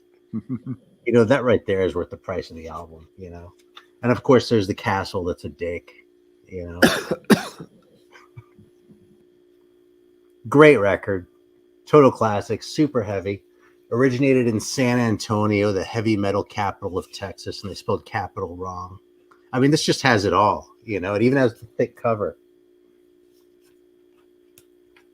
And check it out. They even had the sense not to call their little private label, they didn't call it Legend. They called it Pazuzu Records. Ooh. I'm not sure if this has been reissued on record or not. I feel like it was a few years ago, but I know there's been a CD of it at the very least. So it's a little bit easier to get a hold of now. But yeah. And this is the Knights of Metal one. There's the one with the Future Knights logo on that's even more rare. You might have that one, Alan, don't you? I do not. I don't have either. I wish I did. But yeah. If for folks aren't familiar, Aaron, can you point out what you're referring to for folks that aren't familiar with the two cover versions? Yeah, there's an earlier version of this one where you see it's all sort of black here and it says Knights of Metal. I guess the original title was Future Knights, and it was sort of blended into the picture a little bit better. It said Future Knights kind of big here, so they sort of replaced it with the black and the Knights of Metal. But hey, I got this in trade, and I wasn't gonna bitch because I got a good deal. I actually there was a guy in Pennsylvania, I want to say in Pittsburgh, but I could be wrong about that, who was really into glam shit, and I wasn't really into glam shit. I was living in LA at the time, and I would find these glam records and, you know, cheapo bins and shit. So I basically sent him a few glam records. He found this like at a thrift store or something like that. He paid like $5 for this or something. So I sent him some glam records I didn't give a shit about, and he sent me the Wizard record that he didn't give a shit about. And I think we're both happy. I certainly am, because I'm talking about it and it's 20 years later. Yep. I mean, those are the best kind of trades, when both people are getting something they really, really want and are happy with. Yeah. Yeah, it's one of those totally iconic US metal albums, and the sleeve is amazing, of course. I think a friend of mine has had both of those, and as far as the story goes, I think the versions, it is the exact same vinyl version, but they ran out of covers. So exactly same vinyl pressing, but they made two different covers of it. And there's a bit of difference on the backside as well. I have actually detailed scans of both versions on the Corroseum, thanks to, once again, Patrick. And yeah, it's heavy use metal. Great early crunchy stuff. Not an absolute personal fave, you know, but it is very solid, and one of those albums I would never find. So I can live with the reissue, I think. Yeah, and that I'm glad you mentioned that, Dan, because if people needed yet another good reason to go search around on the Corroseum, Dan really makes it a point to put up very high quality scans of, you know, back covers, picture sleeves, inserts. A lot of times, you know, when you're searching around for images of that kind of stuff, you get really pixel images or blurry images or things that are cropped poorly that you can't see the key details you need for. Yeah. You do not find that kind of stuff on the Corroseum. Dan is very particular about the images he puts up there. He's only going to put up stuff that is very clear, very high resolution. And so, yes, if you're wanting to read liner notes from something or see very, you know, specific details on inserts, you know, go check the images on the Corroseum. It's one of the many cool things, you know, that he does there. He pays attention to those kind of details so that collectors have that type of information available to them, not just some low res JPEG where you can't see a damn thing. With one caveat, the legacy reviews from the metalpage.de reviews, I'm currently keep updating those and trying to find scans of them, but there are still probably like not 1,000, but probably 500 records which still have sort of low res only from pictures. But I'm regularly hunting down scans of it, so and uploading them. But yes, so yeah, I try to. Yeah, if that's fair, I'm glad you pointed that. So yes, you may see a few low res ones on the Corroseum, but they were salvaged from other sites, you know, that went under, and Dan's work on updating those. I've been happy that I could contribute a few things here and there to help you upgrade a few. All right, so yep, awesome show from Aaron. Aaron is definitely flexed some huge American metal releases tonight. So I guess it's me to wrap up. I'm going to cheat here. There's one thing I want to mention briefly, because I'm mainly interested to see what you two think of it, because I've never heard anybody talk about the album. But then I'll show kind of a quote unquote real one to talk about. This one, it's Old Iron, but Iron is spelled YRON. It was an Italian band. They released this more in the late 80s. I'm thinking it was 89.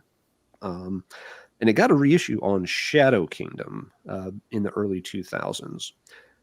I'm showing this because it's a good example of something that's a very old, excuse me. So a very old, rare, obscure release. And even though this reissue has been out for over 10 years, I see this on Discogs for like $3, $6. You can get this for pennies almost. And it's kind of an interesting listening, although it's pretty short. I don't know anything about the band besides this. The The one knock it's got against it is it's one of those things where the production is very rough. You almost have to listen through the production to hear the music, but the music's pretty cool. So I at least wanted to shout this one out and see if either of y'all had more information about old iron.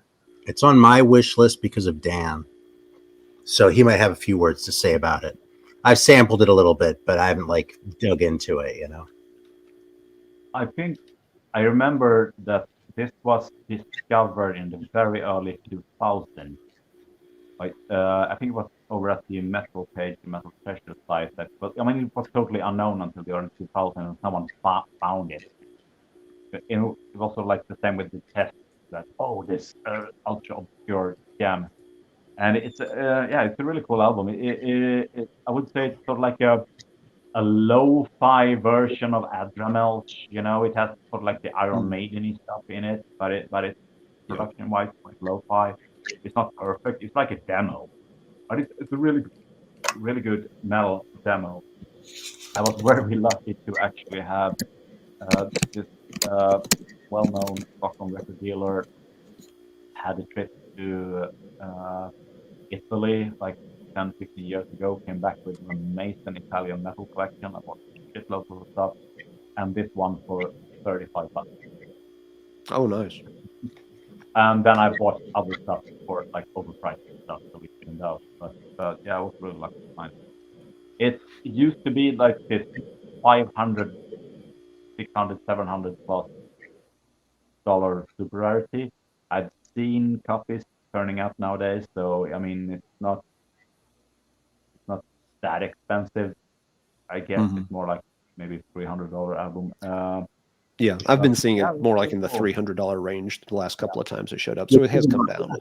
Yeah, it does seem to have come down, but it's still not cheap, you know. No. No, but it is a really cool sleeve. I think it's sort of like a handmade, and they made sort of like scribblings of it, and it's a negative of sort of like a hand-drawn image. And this looks like absolute shit in low res, but in high res it looks kind of cool, you know. But it's I think it's like a negative hand-drawn thing, and the back sleeve is just black with no band info whatsoever. So yeah, you can tell it was a very low budget kind of outing. Yeah, I guess one reason it stands out to me a little bit too is, you know, among a lot of the 80s Italian stuff, we tend to think of it being a little bit more doomy or, you know, horror inspired and stuff. And this project really isn't. Your comment about it being, you know, having some like Iron Maiden influences is very spot on. It's a lot more straightforward than a lot of the Italian metal we sometimes discuss. Let's see. All right, but yeah, I just wanted to run that one by y'all for kind of a quick thought. The one I'll close up with this evening, it got a quick mention earlier, but should definitely be in this topic. It's the Cross, another Florida band like Leather Nun, another album from the mid '80s, another one that costs about $1,000 or more if you want the original. This is not the original. This is the reissue that OPM Records did years ago. When OPM Records did it, they did it as it's a double album set. Some of them are on colored vinyl, where one is blue and one is red. Mine is just the black vinyl version, but you know, also had like, you know, stickers and inserts and a lot of bonus tracks on it as well. Excuse me. Yeah, this is another one. The original, the sound has just, you know, very mid '80s power metal feel, but you know, a relatively kind of, you know, nasty, slightly aggressive tone to it overall. Some very good songs on it. Vocalist has kind of a good sneer to his delivery quite a bit. A lot of the bonus tracks are very, very good as well. They just didn't, you know, ever get another release back in the day. So, and there are other reissues of this also that have the original cover art. The original cover art, this one I like, but the original cover is better. It's got like a bleeding cross kind of thing going on. So you can get it on CD and stuff with the original track list. One of the reissues I've seen does not have bonus tracks. Some of them do. But yeah, if you like, what's that, Aaron? Oh, sorry, this is the Eat Metal version. That's all. Oh yeah, let me pull that up so folks can see the Yeah, original cover. not the original. That's the original. That's the original cover and the reissue on Eat Metal Records. Yep. So yeah, and I mean everything, the graphics on that front and back, I mean, just scream heavy metal. But the guy who did that cover is a tattoo artist. Oh really? I didn't know that. Yeah, like if if you didn't already know that, now that you look at it, it kind of makes sense in terms of the style, doesn't it? Yep, it sure does. Yeah. I don't mean to interrupt though. Finish the spiel. Oh no, that's about all I had to say. I just this is another one that it has been known for a long time. It's impossible to find and commands a ridiculous price tag, even if a copy does turn up. Which it doesn't. Yeah, I'll say, again, I've never spent $1,000 on a record or anything like that. Don't get me wrong. If I was ever going to, and that's a huge if, we're talking purely theoretical here. If I was ever going to drop that kind of money on a record, there's two I would consider it for, and this is one of the two. I would love to have an original copy of this, and yes, just give me the winning lottery ticket tomorrow, and then be like, okay, yes, that is a record I would pay $1,000 for if I had that kind of money to spend on records. For me, it is that good. But yep. Dan, any thoughts on Iron Cross? Yeah, I have that one as well. This is the reissue that was made recently by Itmel, which sort of a rendition of the original sleeve. This is my top one, basically. It is one of those used top rarities which deserves all the hype and more. It is so fucking evil. The track is so great. I mean, I think even this back sleeve, which is also a rendition of the original, it is. I mean, these guys were fucking satanic. Dark, evil metal to the fucking bone. Great songwriting. This is not technical US power metal in the least. This is some evil shit, but still great songwriting. I do have. I could trade if someone want to trade like the original, or I actually have the Perler plate version of it. I could trade it for the original because this is only exists in one copy. So it's up for trade for the original. Maybe we can discuss it, but well, no. But one of the biggest ones, I would, maybe also pay 1,000 for that one. Maybe even today. Check my website for contact, guys, please. No, it's an amazing one.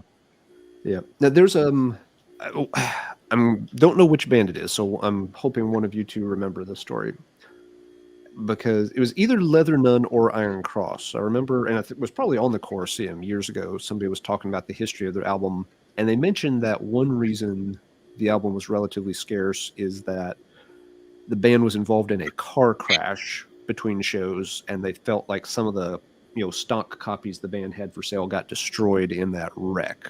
Do y'all remember that story? And if so, was it Iron Cross or was it Leather Nun? I haven't heard that. I don't remember. I might have missed it.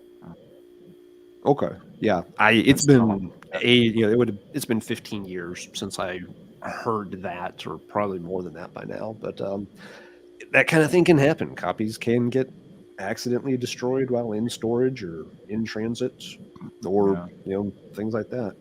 But yeah, I do. And again, I don't know for sure that story is true, but I do remember somebody posting that. It almost had to be at the Corroseum, because I can't imagine where anybody else would have been discussing one of those albums back then. But the band had been hurt. Nothing implausible about that. I mean, you hear similar stories all the time. Yep. So, probably. Yep. But which of those two, I don't know. But I'm sure we can sort that out in the coming days. Yep. So yeah, if anybody watching this recognizes that story, and you're sitting there shouting at the screen a couple of days after this is aired live, please leave a comment down below and let folks know which album I'm referring to, or if the story was totally bogus and it turned out that is somebody just making stuff up in their post. Leave that too, so we can clear that up. Internet? No. only real facts on the internet. But yeah, help us academics out and get our facts straight so that we're not spreading any misinformation. All right. Well, I believe that's going to do it. We've had 3 fun hours with a lot of cool stuff shown. Guys, thank you so much for helping out tonight. I'm sorry I've not been on top of my game, but you guys have more than propped up the show this evening while I've sat here and coughed silently with my microphone muted. And big thanks to everybody in the chat as well. A lot of folks have been making comments. I hope you guys have seen them. That, yeah, folks, some of our viewers have been loading up their Discogs carts and want lists in real time as we've been talking about some of these things. So, and, I've joked about this on my channel before, that every time you have Dan on, while you're doing it, first of all, I get more exercise than anything else because I have to keep getting up off the couch to pull shit out. And tonight was no exception. So my next video is probably going to be half the ones where I was like, yeah, I haven't listened to that in a while or whatever else. Going to be like, okay, let's listen to it again, So a little spoiler there. Good deal. So, yep, for some follow-up on Aaron's channel soon. And Dan, we really do appreciate you staying up. So if folks haven't figured it out by now, Dan's in Sweden, so it's like 6 or 7 a.m. in the morning now, his time. Yeah, so it's yeah, so it's a chore for him to participate in these, but we really do appreciate it. You show stuff, I mean, that nobody else can really show, and it's really appreciated. Hell yeah. Cool. All right. You start a channel one of these days too, man. Oh, I'm sorry. What, Aaron? I missed that. I hope Dan starts a channel one of these days too. I've toyed with the idea, but I mean, I there's so many other chores to do with the website and the forum, and I'm already ignoring a lot of stuff that I should be working on as far as the website and forum goes. So starting a YouTube channel as well. No. Yeah, that's why I wouldn't want to push too hard because the website is such a thing, and the fact that you've archived the old metal page and that shit too. Going back to the Metal Treasures site, I mean, yeah, Metal Treasures, it formed my metal hunting and appreciation career, basically. Totally, man. That was like my metal collecting diapers. Was the Metal Treasures site. I mean, I make sound like a shit on it, but I actually mean that was like my infancy. Yeah, it's that kind of diaper. I was like, holy shit, I've never heard of any of these records before, Good deal. All right, well, we are going to bring it to a close then. Thanks once again to everybody for watching. Next week, Marty and I will be back. I believe next week we have something a little more in the blackened vein that might be coming up. But we've also got some other fun guests in the works coming up soon. We've been talking with King Fowley from Deceased. He should be back on in the near future as well. Until next time, hope everybody is doing great, has a great weekend, and we'll see you in the very near future. Everybody take care. All right. Thanks, everyone.